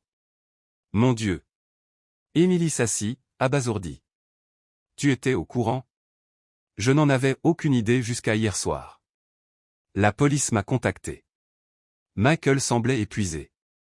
Apparemment, l'enquête dure depuis des mois après qu'un comptable de l'entreprise a signalé des irrégularités. Penses-tu qu'elle est coupable? Michael passa une main sur son visage. Honnêtement, je ne sais pas. Olivia a toujours été dure en affaires, mais malhonnête. Ce n'est pas la cousine que je connais. Il hésita. Ou peut-être ai-je été naïf, comme elle le dit toujours. Que va-t-il se passer maintenant? La police examine tous les registres financiers de l'entreprise. Les actions ont déjà chuté de 20% depuis que la nouvelle a éclaté. Michael semblait vraiment inquiet. Des centaines d'emplois sont en danger, y compris celui de Laura. Le téléphone d'Émilie sonna. C'était Laura, la voix tendue et précipitée. Émilie, as-tu vu le journal? Ils disent que mademoiselle Langston a détourné des millions. Tout le monde ici panique, pensant qu'ils vont perdre leur emploi. Calme-toi, Laura. Je suis avec Michael en ce moment. Nous allons trouver une solution. Il y a plus, continua Laura, baissant la voix. J'ai entendu des cadres parler. Ils suggèrent que tu pourrais être impliqué à cause de ton passé à Chicago. Quoi? Emily sentit un frisson. Comment est-ce même possible? Je n'ai jamais eu accès aux finances de l'entreprise. Ils insinuent que le Centre Horizon pourrait être une façade pour blanchir de l'argent, que toi et Olivia pourriez travailler ensemble. Michael, qui écoutait sur l'autre ligne, intervint. C'est absurde. Olivia était contre le projet dès le premier jour. Je ne fais que répéter ce que j'ai entendu, monsieur Langston. Et une chose de plus, l'interview avec la chaîne de télévision locale a été annulée. Ils veulent attendre que la situation Langston soit clarifiée. Après avoir raccroché, Emily et Michael échangèrent des regards inquiets. C'est un cauchemar, murmura TL. Je suis à nouveau lié à un scandale financier. Je ne laisserai pas cela arriver, dit Michael fermement. Je dois parler à Olivia, entendre sa version des faits. Te verra-t-elle même si elle est coupable? Olivia peut être beaucoup de choses, mais elle ne fuit jamais une confrontation. Cet après-midi-là, pendant que Michael tentait de contacter sa cousine, Emily se rendit au Centre Horizon pour rassurer le personnel. L'ambiance était tendue. Beaucoup d'entre eux avaient déjà connu l'instabilité financière, et l'idée de perdre leurs nouveaux emplois était effrayante. Il n'arrivera rien au centre, dit Emily lors d'une réunion improvisée. Les fonds du projet sont séparés de ceux de Langston Innovation, détenus par une fondation indépendante. Mais mademoiselle Langston ne supervisait-elle pas aussi ces fonds, demanda un des instructeurs. Emily hésita. Il était vrai qu'Olivia, dans le cadre de sa récente coopération avec le projet, avait pris en charge la supervision des finances de la fondation, principalement pour rassurer les investisseurs plutôt que par nécessité. Nous vérifierons chaque compte, mais le financement pour cette année est déjà sécurisé, répondit-elle, essayant de sembler plus confiante qu'elle ne l'était. Lorsqu'Emily retourna à son bureau, elle eut une surprise. Olivia Langston était assise dans son fauteuil, élégante comme toujours, malgré les cernes sous ses yeux. Olivia, que faites-vous ici? Je me cache de la presse, dit-elle avec un sourire sans humour. Ironique, n'est-ce pas? Chercher refuge dans l'endroit même que j'ai essayé de fermer. Emily ferma soigneusement la porte. Michael vous cherche. La police aussi. Je sais. Je leur parlerai bientôt. Olivia jeta un coup d'œil autour du bureau modeste. Vous avez fait du bon travail ici, Emily. Mieux que ce que j'attendais. Olivia, que se passe-t-il? Les accusations sont-elles vraies? La cadre soupira profondément. Pas comme elles sont rapportées. Oui, j'ai déplacé des fonds. Oui, j'ai modifié quelques rapports, mais pas pour un gain personnel. Alors pourquoi? Pour sauver l'entreprise. Olivia se leva et marcha vers la fenêtre, regardant la cour où des enfants jouaient sous surveillance. Il y a 2 ans, Langston Innovation était au bord de l'effondrement. Michael était en profonde dépression après son divorce, à peine attentif aux affaires. De nouveaux concurrents apparaissaient, plus rapides, plus innovants, et j'ai pris les choses en main. Quelqu'un devait le faire. J'ai pris des décisions difficiles, certaines à la limite de la légalité, mais toutes pour protéger l'héritage de notre famille. Elle se tourna pour faire face à Emily. Le problème, c'est qu'une fois que vous commencez à contourner les règles, il devient de plus en plus difficile d'arrêter. À cet instant, la porte s'ouvrit, et Michael entra, son visage mêlant soulagement et colère en voyant sa cousine. Olivia, toute la ville te cherche. Michael, elle resta étonnamment calme. J'expliquais justement à Emily comment nous en sommes arrivés là. Alors explique-moi aussi, exigea-t-il, fermant la porte. Le chef comptable coopère avec les autorités, montrant des transactions que je n'ai jamais approuvées. Des millions de dollars, Olivia. Pour sauver ton entreprise, répondit-elle froidement. Pendant que tu pleurais ton mariage raté, j'ai tout fait fonctionner. Quand nous avions désespérément besoin de capitaux, j'ai trouvé des solutions. Des solutions illégales. Des solutions nécessaires. Olivia haussa la voix pour la première fois. Tu penses que l'investissement de la Silicon Valley est apparu de nulle part, ou que les contrats gouvernementaux sont arrivés juste parce qu'on a souri gentiment? Elle secoua la tête.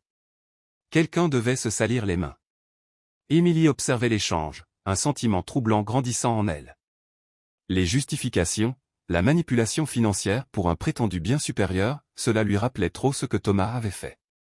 Sauf qu'Olivia semblait sincèrement croire qu'elle protégeait l'entreprise, pas elle-même.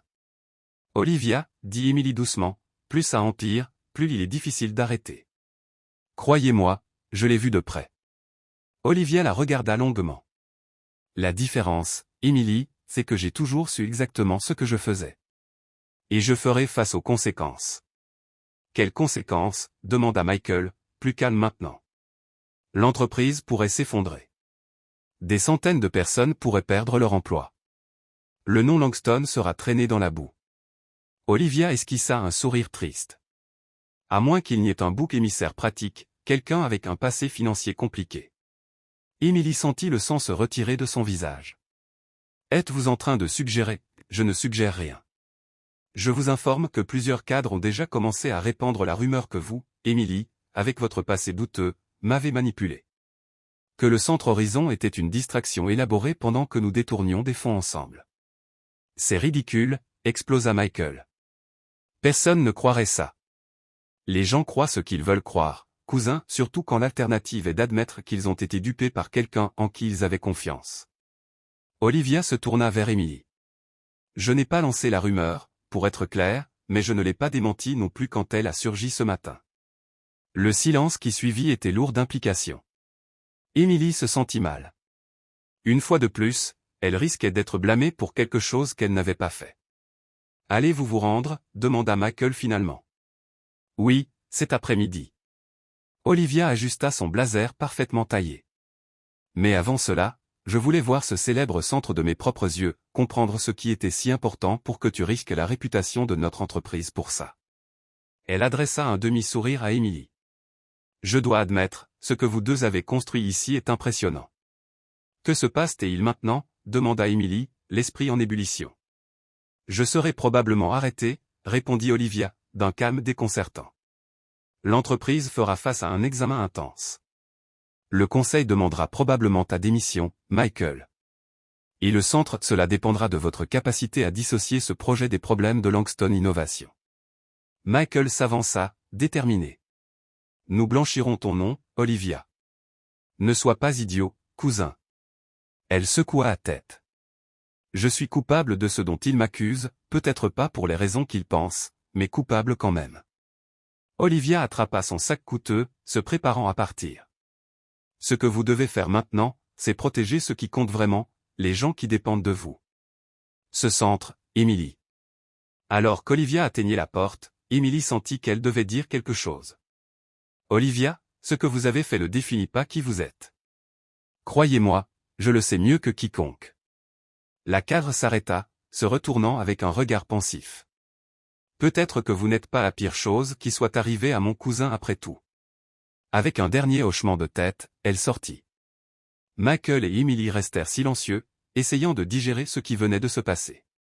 Elle va se sacrifier, dit Michael doucement, et laisser les rumeurs sur toi se propager.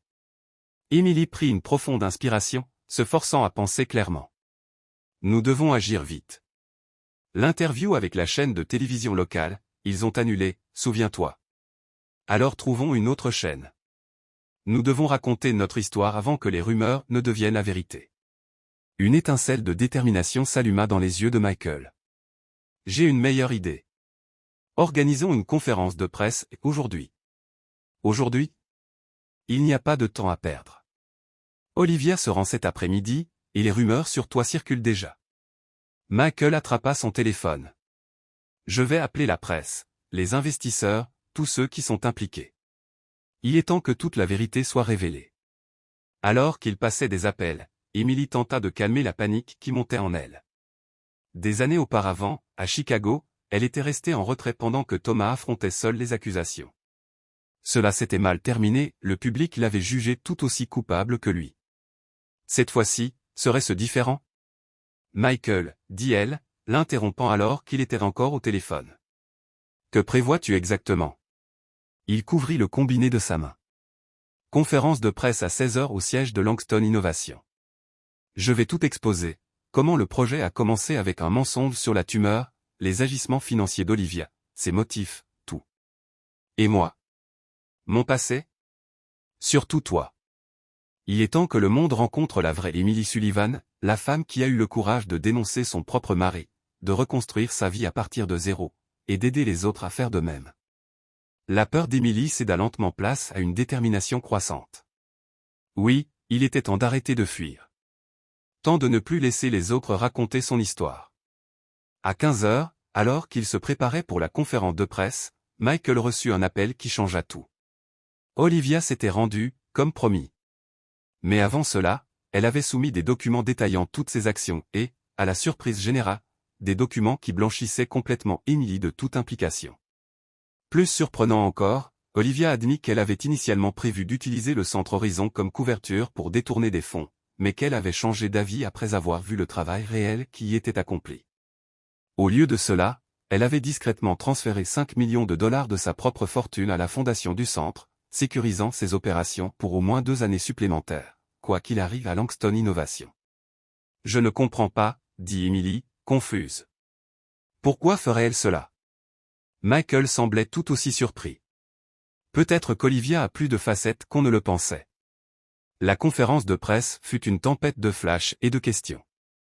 Michael prit la parole en tant que PDG de Langston Innovation, confirmant d'abord les accusations contre Olivia, mais expliquant aussi que ses actions étaient des tentatives désespérées de sauver l'entreprise pendant une crise. Olivia Langston a commis de graves erreurs, et elle en répondra, dit-il. Mais il est important de comprendre que ces actions, bien que mauvaises, n'étaient pas motivées par une cupidité personnelle. C'était un effort tordu pour protéger l'héritage de notre famille et les emplois de centaines de personnes. Puis, à la surprise générale, Michael invita Emily à monter sur le podium. Le cœur battant mais la voix ferme, elle fit face à la foule de reporters et de caméras. « Je m'appelle Emily Sullivan. Il y a 6 ans, à Chicago, j'étais l'épouse de Thomas Sullivan, un consultant financier qui a commis une fraude massive. Quand j'ai découvert ce qu'il faisait, j'ai essayé de le dénoncer, mais personne ne m'a écouté. Après que le scandale a éclaté et que mon mari s'est donné la mort, j'ai tout perdu, pas seulement des biens matériels, mais mon identité, ma crédibilité, ma voix. » Les caméras continuaient de flasher tandis qu'elle poursuivait. « J'ai déménagé à Boston, changé de nom, et recommencé comme femme de ménage. C'est alors que j'ai rencontré des gens comme Laura et ses enfants, des gens qui étaient aussi victimes de circonstances hors de leur contrôle. Le centre communautaire Horizon est né de la conviction que tout le monde mérite une seconde chance. » Puis Emily regarda droit dans les caméras, déterminée à prendre le contrôle de son histoire pour la première fois. « Il y a des rumeurs qui me lient aux problèmes financiers de Langston Innovation. Permettez-moi d'être clair, je n'ai absolument rien à voir avec les actions d'Olivia Langston. Je ne suis plus une victime silencieuse, et je ne permettrai pas que mon histoire soit déformée à nouveau. » La conférence de presse dura près de 2 heures, Michael exposant les plans de restructuration de l'entreprise et Emily expliquant le travail effectué au Centre Horizon. Pour de nombreux journalistes, la véritable histoire, l'ancienne mondaine devenue femme de ménage qui aidait les sans-abri, était encore plus captivante que les allégations de fraude. Quand tout fut fini, Michael et Emily se retrouvèrent seuls dans la salle de conférence désormais vide, épuisés mais soulagés. « Tu as été incroyable, » dit-il, prenant ses mains dans les siennes. « Je tremble, » admit Emily. « Mais pour la première fois depuis des années, j'ai l'impression d'avoir retrouvé ma voix. Ce qu'Olivia a fait, ce don secret. Elle nous a donné une chance de survivre à la tempête, » conclut Emily. « Maintenant, c'est à nous de jouer. » Michael hocha la tête, l'attirant dans une étreinte. « Penses-tu qu'on peut y arriver? Sauver le centre, malgré toute cette mauvaise publicité? » Emily posa sa tête sur son épaule. « On peut, parce que maintenant nous ne construisons plus sur des mensonges. Nous construisons sur la vérité, imparfaite soit-elle. » Ce soir-là, en rentrant chez eux, ils savaient tous deux que des jours difficiles les attendaient. L'entreprise était en crise, le centre sous surveillance, et Olivia faisait face à de graves conséquences juridiques. Mais pour la première fois, Emily n'avait pas envie de fuir, de se cacher, ou de se réinventer dans une autre ville sous un autre nom. Elle était enfin prête à affronter le monde tel qu'elle était vraiment, Emily Sullivan, une femme avec un passé compliqué et un avenir plein de possibilités. 6 mois s'étaient écoulés depuis la tempête médiatique autour de Langston Innovation et du centre communautaire Horizon. L'automne avait cédé la place à l'hiver, et maintenant l'hiver reculait doucement pour laisser apparaître les premiers signes du printemps à Boston. Émilie se tenait près de la fenêtre de son nouveau bureau au centre, regardant les enfants jouer dans la cour récemment rénovée. Parmi eux, Liam courait avec joie, presque méconnaissable par rapport au garçon timide et mal nourri qu'elle avait rencontré dans la rue plus d'1 an auparavant. Sophie, presque 3 ans, montrait fièrement ses bottes de pluie colorées aux heureux enfants. « Tu penses à tout ce qui a changé ?» La voix de Laura interrompit ses pensées. Émilie sourit à son amie, qui dirigeait maintenant le département juridique du centre, offrant une assistance gratuite aux familles dans le besoin. C'est surréaliste, n'est-ce pas? Parfois, je me réveille en pensant que je suis encore dans ce petit appartement, inquiète pour le loyer en retard. Laura hocha la tête, comprenant parfaitement. Et parfois, je sursaute encore au bruit dehors, craignant que quelqu'un ne vole le peu que nous avons. Elle regarda ses enfants jouer librement. Je ne pourrai jamais assez te remercier pour tout ce que tu as fait. Les retombées du scandale financier avaient été intenses, mais étonnamment différentes de ce qu'ils avaient craint. Après la conférence de presse, l'histoire d'Émilie, sa chute à Chicago, sa vie comme femme de ménage, et son dévouement à aider les autres, avaient captivé l'imagination du public. Ce qui aurait pu être un autre scandale dévastateur s'était transformé en une histoire de rédemption et de seconde chance. Olivia avait plaidé coupable à plusieurs chefs d'accusation et avait été condamnée à 5 ans de prison, réduit à 3 pour sa coopération avec les autorités. Elle purgeait maintenant sa peine dans une prison fédérale à sécurité minimale où, ironiquement, elle avait lancé un programme enseignant des compétences financières et commerciales à ses codétenus. Langston Innovation avait survécu, bien que plus petite et restructurée. Michael avait surpris le conseil d'administration en annonçant qu'il partagerait son temps entre l'entreprise et le Centre Horizon, quelque chose d'impensable pour l'ancien exécutif monomaniaque. Le nouveau groupe de familles arrive demain, dit Laura, vérifiant son calendrier. 5 familles, 12 enfants en tout. Sommes-nous prêts? Les appartements sont-ils meublés? Tout est prêt, grâce aux bénévoles du week-end. Laura marqua une pause. Émilie, as-tu vu le journal d'aujourd'hui? Je n'ai pas encore eu le temps. Pourquoi? Laura sortit un exemplaire de son sac. Olivia a donné une interview depuis la prison. Émilie prit le journal et trouva rapidement l'article. À sa surprise, Olivia avait longuement parlé du centre communautaire Horizon, le qualifiant d'héritage le plus significatif de la famille Langston et encourageant d'autres entreprises à investir dans des initiatives similaires. Elle a vraiment changé, murmura Émilie, émue. Les gens peuvent vous surprendre, dit Laura avec un sourire. Comme une certaine femme de ménage qui a changé tant de vies. Après le départ de Laura, Émilie retourna à la fenêtre, repensant au voyage incroyable des derniers mois. Le Centre Horizon n'avait pas seulement survécu au scandale, il avait prospéré. La publicité inattendue avait attiré de nouveaux donateurs, des bénévoles, et même des opportunités pour répliquer le modèle dans d'autres villes. Son téléphone sonna. C'était Michael. « Émilie, peux-tu venir au domaine ce soir? J'ai quelque chose d'important à discuter. » La gravité dans sa voix l'inquiéta. « Tout va bien, Michael? » « Tout va parfaitement bien, » la rassura-t-il. « J'ai besoin de toi ici à cette heure. » « Bien sûr, je serai là. » Le reste de la journée, Émilie tenta de se concentrer sur son travail, mais son esprit revenait sans cesse au ton mystérieux de Michael. Ces dernières semaines, leur relation avait atteint un nouveau niveau de proximité et de compréhension. D'abord collègue réticent, puis partenaire de projet, d'amis à quelque chose de plus profond, la progression avait été naturelle et facile, bâtie sur un respect mutuel et une admiration croissante. À cette heure précise, le taxi la déposa devant le domaine Langston. Mais cette fois, l'expérience était différente de toutes les autres fois où elle y était venue, d'abord comme une femme de ménage anonyme, puis comme employée, plus tard comme partenaire de projet. Ce soir, la maison était éclairée différemment, avec des lumières douces traçant un chemin à travers le jardin. Clara, la gouvernante, ouvrit la porte avec un sourire complice. « Bonsoir, Émilie. Il vous attend dans le jardin à l'arrière. » Dans le jardin, par ce froid, demanda Émilie, confuse. Clara sourit plus largement. Suivez les lumières. Curieuse, Émilie traversa la maison qu'elle nettoyait autrefois, suivant le chemin de petites lanternes menant au jardin. Lorsqu'elle ouvrit la porte arrière, elle retint son souffle. Le jardin, habituellement formel et un peu rigide, avait été transformé. Des centaines de petites lumières pendaient des arbres, créant un effet magique, comme un ciel étoilé. Un chemin de pétales de rose blanche menait au kiosque central, maintenant enveloppé de fleurs et de lumière supplémentaires. Et au centre du kiosque se tenait Michael, vêtu plus élégamment que jamais dans un costume sombre, mais avec une expression qu'elle n'avait jamais vue auparavant, une vulnérabilité presque palpable, une nervosité très humaine qui fit battre son cœur plus vite. « Michael, » murmura-t-elle, marchant lentement vers lui. « Qu'est-ce que tout cela ?» Il tendit la main, l'invitant dans le kiosque. « Te souviens-tu de notre première vraie conversation, ici même dans ce jardin, quand tu pensais que j'allais te renvoyer pour avoir apporté de la nourriture à Laura ?» Émilie sourit à ce souvenir. « Comment pourrais-je l'oublier ? Je pensais que ma vie était finie à nouveau. Et moi, je pensais que la mienne commençait enfin. » Michael la regarda, son regard profond et stable.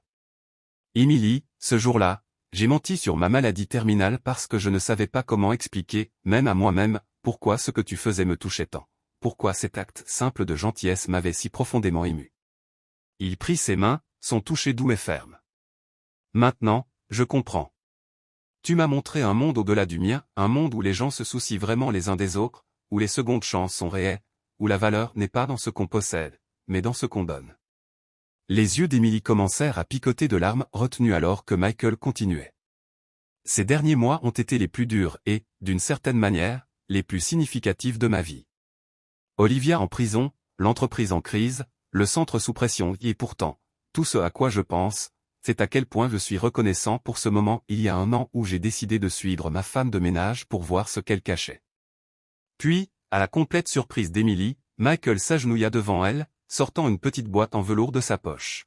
« Émilie Sullivan, tu m'as appris la signification du courage, le courage de recommencer, d'aider les autres même quand tu tenais à peine debout toi-même, d'affronter ton passé au lieu de le fuir. Tu m'as montré que la vraie richesse ne se mesure pas en dollars, mais en vies changées. » Il ouvrit la boîte, révélant une bague délicate, pas ostentatoire ou extravagante, mais élégante dans sa simplicité, un saphir entouré de petits diamants. « Le bleu me rappelle tes yeux ce premier jour où tu m'as tenu tête après que j'ai découvert la nourriture, » dit-il avec un sourire ému. « Émilie Sullivan, me ferais-tu l'honneur de partager non seulement un projet social, mais toute une vie? Veux-tu m'épouser ?» Les larmes coulèrent enfin sur les joues d'Émilie. Le chemin qui l'avait mené à ce moment défila dans son esprit, la chute à Chicago, les années anonymes de lutte, la peur constante d'être démasqué, et puis, d'une manière ou d'une autre, trouver compréhension, acceptation, et amour là où elle s'y attendait le moins. « Oui, » répondit-elle, la voix étouffée par l'émotion. « Oui, Michael Langston, je t'épouserai. » Lorsqu'il glissa la bague à son doigt et se leva pour l'enlacer, Émilie sentit que le cercle était enfin complet. La femme de ménage et le millionnaire, tous deux transformés par une rencontre fortuite et le courage de voir au-delà des apparences. Le baiser qu'ils partagèrent sous les lumières scintillantes du kiosque scella une promesse qui allait bien au-delà des mots, une promesse d'une vie construite non sur des mensonges opportuns ou des apparences soigneusement entretenues, mais sur la vérité, la compassion, et un objectif commun. Le centre communautaire Horizon n'avait jamais paru aussi vivant que cet après-midi de printemps. Les murs fraîchement peints étaient décorés de fleurs simples et de lumière douce. La grande salle, habituellement utilisée pour les cours et les formations, avait été transformée en un espace de mariage chaleureux et intime. « Nerveuse ?» demanda Laura, ajustant la robe blanche simple mais élégante qu'Émilie avait choisie pour le grand jour. « Étrangement, non » répondit Émilie avec un sourire calme. « Ça semble juste. » Choisir de célébrer le mariage au centre avait été une décision facile et unanime. Cet espace représentait tout ce qu'ils valorisaient et le chemin qu'ils avaient parcouru ensemble. Les invités n'étaient pas l'élite sociale de Boston, mais un mélange inattendu et significatif, des familles aidées par le centre, des membres du personnel, quelques cadres de Langston Innovation, Clara la gouvernante, et mais, de manière surprenante, Olivia Langston, qui avait reçu une autorisation spéciale pour assister, escortée par des gardes discrets.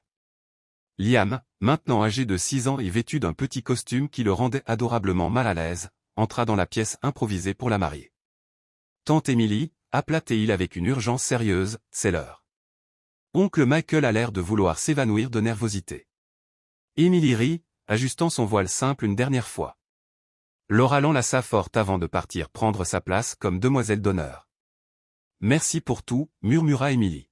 « Non, merci à toi » répondit Laura avec émotion, « pour nous avoir donné une vraie vie. » La petite salle se tut lorsque les portes s'ouvrirent. Il n'y aurait pas d'entrée spectaculaire, ni de marche nuptiale élaborée, juste Émilie entrant seule, représentant son parcours indépendant vers l'homme qui l'attendait à l'hôtel simple. Michael se tenait là, plus beau que jamais dans son smoking, mais ce qui attira vraiment l'attention d'Émilie fut son expression, un mélange d'émerveillement, d'amour, et de profonde gratitude qui fit gonfler son cœur. La cérémonie fut simple et profondément personnelle. Ils avaient écrit leurs propres vœux, reflétant le chemin extraordinaire qui les avait menés là. Émilie, commença Michael, la voix ferme malgré l'émotion dans ses yeux, quand tu es entré dans ma vie, j'étais un homme incomplet, riche en possessions, mais pauvre en vraie connexion. Tu m'as montré que la vraie richesse réside dans les liens que nous tissons et les vies que nous touchons. Il serra ses mains fort, comme pour donner plus de poids à chaque mot. Je promets de ne jamais oublier la leçon la plus importante que tu m'as apprise, que de petits actes de gentillesse peuvent déclencher de grands changements. Je promets d'être ton partenaire à tous les niveaux, pas seulement dans les jours faciles, mais surtout dans les difficiles. Je promets de construire avec toi non seulement une maison, mais un foyer où l'amour, la compassion et l'honnêteté sont nos fondations. Quand ce fut son tour, Émilie prit une profonde inspiration, regardant l'homme devant elle, plus un millionnaire distant, mais la personne complexe et merveilleuse qu'elle avait appris à aimer. Michael, notre histoire a commencé de manière inattendue, un geste rapide, une curiosité soudaine, une rencontre qui allait changer nos vies pour toujours. De tous les manoirs de Boston, je suis entré dans le tien. De toutes les personnes qui auraient pu me voir nourrir Laura et les enfants, c'était toi. Sa voix trembla légèrement, retenant l'émotion. Je promets de toujours rester à tes côtés, comme je l'ai fait pendant les moments les plus durs de cette dernière année. Je promets de nous rappeler, quand les jours seront difficiles, la femme de ménage et le patron qui ont trouvé quelque chose de précieux là où personne ne s'y attendait. Je promets de ne plus jamais fuir ni les défis, ni la vérité, ni l'amour que nous avons construit ensemble. Lorsqu'ils échangèrent les anneaux de simples bandes d'or sans ostentation, Émilie regarda les visages dans la petite foule, Laura, les larmes aux yeux, Liam et Sophie essayant de rester immobiles, Olivia arborant une expression étonnamment douce, et des dizaines d'autres dont les vies s'étaient entrelacées avec les leurs à travers le centre horizon. Quand l'officiant les déclara enfin mari et femme, le baiser qu'ils partagèrent fut suivi d'applaudissements et de quelques larmes émues des invités. Ce n'était pas seulement l'union de deux personnes, c'était la célébration d'un voyage de transformation qui avait touché d'innombrables vies. La réception qui suivit n'avait rien du luxe ostentatoire qu'on aurait pu attendre d'un homme de la stature de Michael. Au lieu de cela, c'était une célébration chaleureuse et sincère avec de la nourriture faite maison préparée par les bénéficiaires du centre, de la musique joyeuse, et des conversations émouvantes. À un moment, Émilie se retrouva brièvement seule avec Olivia, qui avait réussi à s'éloigner des gardes pour un moment privé. Je dois l'admettre, dit Olivia de son ton direct habituel, mais plus doux qu'à l'accoutumée, vous m'avez surprise, Émilie Sullivan, ou devrais-je dire Émilie Langston maintenant. Que voulez-vous dire? Je pensais que vous étiez juste une autre opportuniste, ou pire, quelqu'un utilisant une triste histoire pour manipuler mon cousin. Olivia haussa les épaules. J'avais complètement tort. Émilie sourit, comprenant que c'était probablement ce qui se rapprochait le plus d'une excuse de la part d'Olivia. Nous protégions toutes les deux ce que nous aimions, juste de différentes manières. La différence, c'est que votre façon a mieux fonctionné, nota Olivia, un léger sourire adoucissant son visage habituellement sévère. Regardez tout cela. Elle fit un geste vers le centre, vers les gens qui célébraient. Vous avez construit quelque chose de réel, quelque chose qui va durer. Nous l'avons construit, corrigea Émilie. Tous ensemble, y compris vous. Olivia haussa un sourcil. Moi? J'ai essayé de saboter cet endroit dès le début. Et ensuite, vous l'avez sauvé avec ce don secret. Sans parler du fait que votre situation juridique nous a tous forcés à affronter des vérités que nous évitions. Un sourire sincère, peut-être le premier qu'Émilie ait jamais vu, apparut sur le visage d'Olivia. Toujours à trouver le côté positif, n'est-ce pas? Maintenant, je comprends pourquoi mon cousin a tant besoin de vous. Avant qu'elle ne puisse en dire plus, les gardes s'approchèrent discrètement, signalant que le temps d'Olivia était écoulé. L'ancienne cadre redressa sa posture. Eh bien, Madame Langston, profitez de votre soirée, offrit-elle sa main formellement. Et prenez bien soin de lui. Michael a toujours été meilleur que nous tous. Il avait juste besoin de quelqu'un pour le lui rappeler. La nuit se prolongea avec plus de danse, de rires, et de conversations significatives. À un moment, Michael attira Emily au centre de la piste de danse improvisée, la tenant près de lui alors qu'il se balançait au son d'une douce mélodie. « Heureuse, Madame Langston, murmura-t-il contre ses cheveux. « Plus que je ne l'aurais jamais cru possible, répondit-elle, posant sa tête sur son épaule. En regardant autour d'elle, Emily vit Laura danser avec Liam sur ses pieds, vit Sophie endormie dans les bras d'un membre du personnel de la garderie, vit l'ancien résident sans abri discuter joyeusement avec des cadres de Langston Innovation, des mondes se rencontrant et se mêlant de manière autrefois impensable. « Tu sais à quoi je pense parfois ?» demanda Michael doucement. « Quoi ? » Qu'un univers parallèle existe où je n'ai jamais remarqué que tu sortais discrètement avec cette boîte à lunch. Je ne t'ai jamais suivi jusqu'à Laura. Je suis resté le même homme solitaire, obsédé par le travail, et tu es restée juste la femme de ménage invisible. Emily frissonna légèrement à cette pensée. Quel univers triste ce serait. C'est pourquoi je suis reconnaissant chaque jour d'avoir prêté attention, juste une fois dans ma vie, à ce qui comptait vraiment. Quand la musique s'arrêta, ils se tinrent l'un contre l'autre un moment de plus, savourant la plénitude de tout cela. Pour Emily, qui avait autrefois tout perdu et reconstruit sa vie à partir des cendres, ce n'était pas seulement un nouveau chapitre. C'était un rappel que parfois, les plus grands cadeaux viennent déguisés dans les situations les plus improbables. Pour Michael, qui avait autrefois tout ce que l'argent pouvait acheter mais n'avait jamais trouvé de véritable connexion, c'était l'aboutissement d'un voyage commencé par un simple moment de curiosité, suivre sa femme de ménage pour voir ce qu'elle cachait dans son sac. « Je pense qu'il est temps pour notre annonce, » dit Michael finalement, prenant sa main. Emily hocha la tête, marchant avec lui vers la petite scène. Michael demanda l'attention de tous, et la salle se tut progressivement. D'abord, nous voulons vous remercier tous d'être ici. Aujourd'hui est significatif non seulement à cause de notre mariage, mais parce qu'il représente la rencontre de deux mondes qui, par le passé, se croisaient rarement de manière significative. Emily regarda le visage de son nouveau mari, ouvert, sincère, si différent du PDG distant et réservé qu'elle avait rencontré pour la première fois. Emily et moi avons une annonce spéciale, continua-t-il. À partir d'aujourd'hui, en plus des services que nous offrons déjà, le centre communautaire Horizon va s'agrandir. Nous lançons le programme Nouveau Départ, qui offrira des bourses complètes aux enfants et jeunes en situation vulnérable et proposera des formations professionnelles et des opportunités d'emploi pour les adultes. Une vague d'excitation se propagea dans la salle alors que Michael poursuivait. Nous croyons que tout le monde mérite une seconde chance, quelque chose que nous avons tous deux appris par expérience personnelle. Ce centre a commencé par un acte simple mais puissant de gentillesse, quand Emily a risqué son emploi pour nourrir une famille dans le besoin. Maintenant, nous voulons multiplier cet acte 1000 fois. Emily s'avança, rejoignant Michael pour l'annonce. Ce que nous avons appris dans notre parcours, c'est que les changements les plus significatifs commencent souvent par de petits actes de courage et de compassion. Chaque personne dans cette salle a le pouvoir de faire une différence dans la vie de quelqu'un. Ce centre n'est pas juste un bâtiment ou un programme, c'est un témoignage de ce qui se passe quand nous choisissons de regarder au-delà des apparences et de donner aux gens une vraie chance de recommencer. Alors que les invités applaudissaient, Michael attira Emily pour un baiser spontané, pas le genre formel partagé pendant la cérémonie, mais un geste sincère de passion et de gratitude qui fit éclater la salle en applaudissements et acclamations encore plus forts. Plus tard, alors que la célébration commençait à s'essouffler, Michael et Emily sortirent sur le patio du centre, regardant les étoiles au-dessus de Boston. Il passa ses bras autour d'elle, la protégeant de l'air frais de la nuit printanière. « Alors, où allons-nous à partir d'ici, Madame Langston ?» demanda-t-il. Emily sourit, se tournant dans ses bras pour faire face à l'homme qui avait changé sa vie autant qu'elle avait changé la sienne. « En avant, » dit-elle simplement. Et alors qu'ils montaient dans la voiture qui les ramènerait au manoir, non plus un symbole de richesse solitaire, mais un vrai foyer qu'ils avaient tous deux appris à construire, Emily réfléchit que parfois, les fins les plus heureuses ne sont pas celles des contes de fées, mais celles que nous créons patiemment, brique par brique, vérité par vérité, et un nouveau départ à la fois.